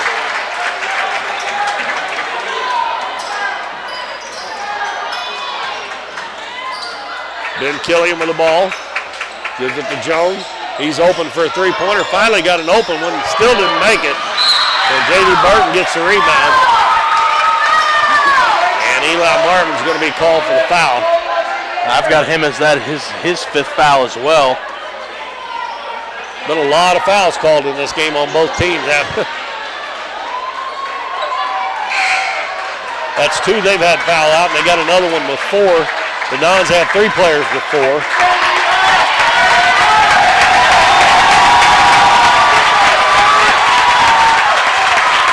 Well, like I said, my rebound totals aren't very good. And while Preston Turner did drop 41, Eli Marvin's a difference maker on the boards for them. He kind of gets involved like we were talking about earlier. He's kind of involved in every single play, and he does a great job of kind of just being a pest, and just kind of crashing the boards and being involved in everything. J.D. Burton hits 1 of 2, and again, they only get 1 of 2 if they even get that at the free throw line this half. First half, they were pretty good. Turner going to put it up again, a fall away, it's no good. And Henning with another rebound. And he's got 11 points now.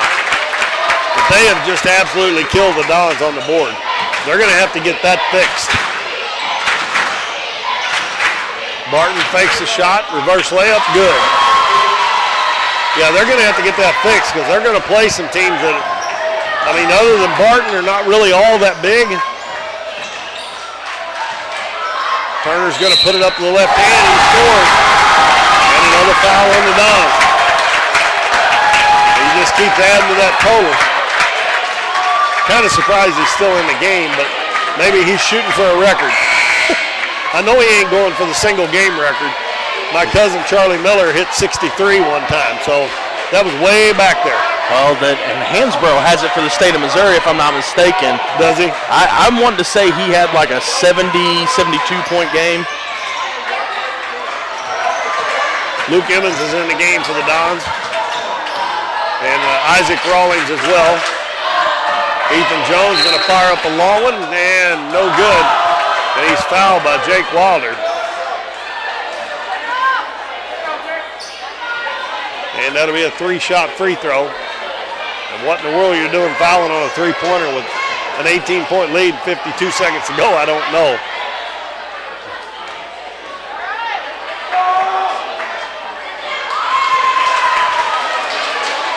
Well, this didn't turn out to be the barn burner like I thought it was going to be halfway through that third quarter, did it? No. All those ties we had in the third quarter. Jones has made the first 2. 77-61.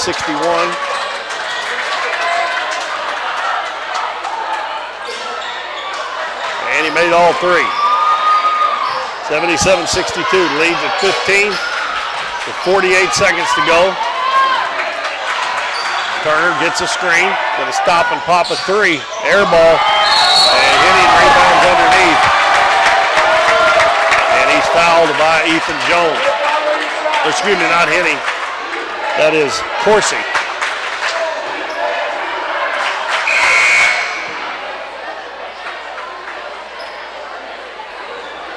Well, Matt Morin may have to get Brian Chilton on the payroll because I got another message here, and he said a man by the last name of Boyer had 91 in the 50s.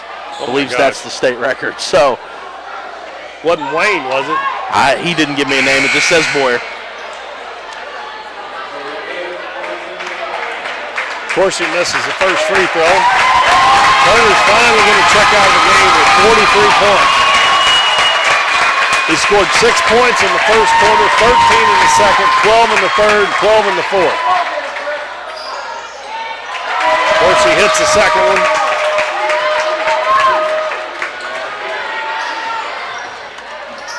Chris Black is coming to the game for the Dons. Killian with it out front. Dribbles into the paint, puts it up, and a blocking foul going to be called on Henning, and that will be his 5th foul.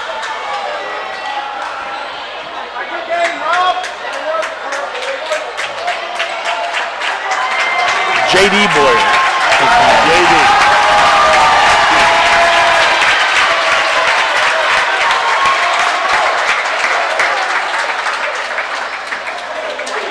32, William Cooley checks in for Henning, who fouls out. Henning fouls out with 11 points. And Ben Killian will be shooting free throws with 25 seconds to go. And I don't know about you, but I just assume both teams quit fouling. Yeah. There's not much need for anything. Did he miss one? Did he shoot two? Yeah, he missed the first one. 17 seconds to go.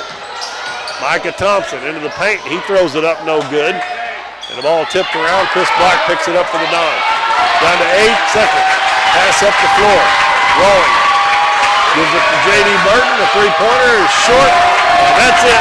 Final score, 78-63. The Redbirds beat the Dons. And they won the game almost on that 10-0 run in the third quarter.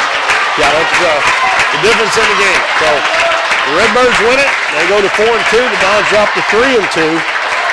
And we'll take well, she took off. Do we need to take a break here? Yeah, let's take a 2-minute break, Logan, if you're there.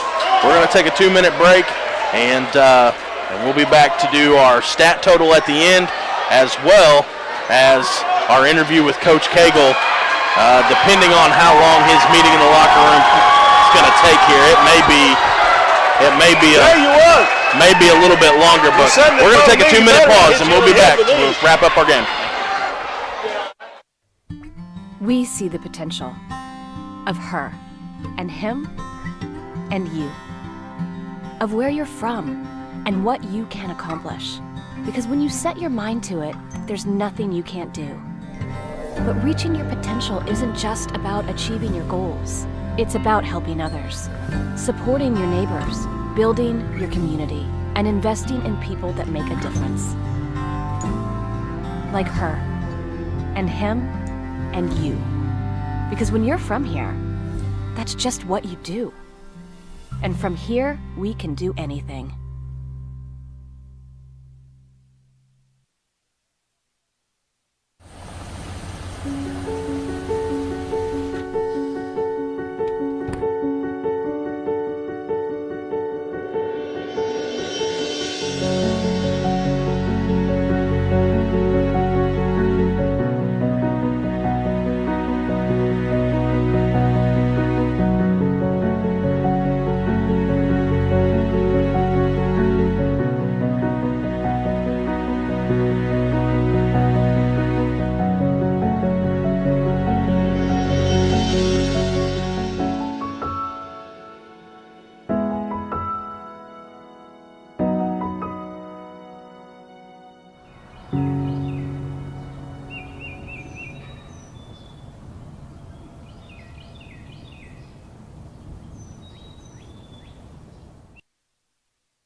All right, ladies and gentlemen, this is Dalton Pennington. We're back here wrapping this one up. As Keith gave you a score earlier, the East Carter Redbirds are going to win this by a score of 78-63. A big run there late in the third quarter allowed the Redbirds to take the lead, and they don't look back, and they're going to finish that one strong. And it wasn't quite the finish we thought we were going to get. Keith and I kind of had talked multiple times, and we've even talked on the air about we expected to kind of be what we were looking like at halftime, and we're going to touch on that with Coach Cagle here in a minute. So I'm not going to get too much into that, but we are going to go ahead and give you a point breakdown. Big score of the night once again is number one for the Redbirds, Preston Turner, 43 points. Micah Thompson with 4. Eli Marvin had 12. Carson McCarty with 6. Will Coursey with 2, and Robert Henning with 11 points. Over on the Don side, we've got a couple guys in double figures, but it wasn't enough. Tristan Bryan had 10 points, J.D. Burton with 5. Ben Killian came off the bench there in the fourth quarter, picked up a free throw. He had 1. Ethan Jones finished the night with 14. Emmett Jones with 5. Max Owen had 12. Cam Barton with 16. And kind of like we were talking about earlier, I talked with Coach Cagle, and he was talking about how the Dons just haven't been able to get hot and kind of stay hot. They've had bursts of kind of what he expects this team to do, but they haven't hit that full-on stride of getting to the point where he would consider them to be playing as they should full time. He is not out of the locker room just yet, and I'm not quite sure how long he's going to want to stay in there. I'm sure there's a lot he wants to discuss, but we'll see that if it's a quick night or not. The Dons, we're going to look at their schedule. They are playing in the Clarkton Christmas tournament next week, and Keith and I were talking, and we were unsure if that had been seeded, but looking at the Misha website, it looks like in the process of tonight, or since I had it pulled up on my computer, it looks like we're going to play Neelyville in the first round of that tournament. I have not seen a bracket for that yet, but according to Misha, they are slotted under us in that Clarkton Christmas tournament, and that game is on 12/13, which that is 4 days from now. So that's going to start on Monday. The Dons are going to play in the opening round of the Clarkton Christmas tournament. Still no sign of Coach Cagle just yet.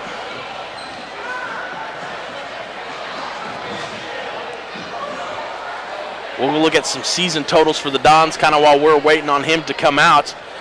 Ethan is nearing very close to that 100-point marker. He's got 83 points so far on the year.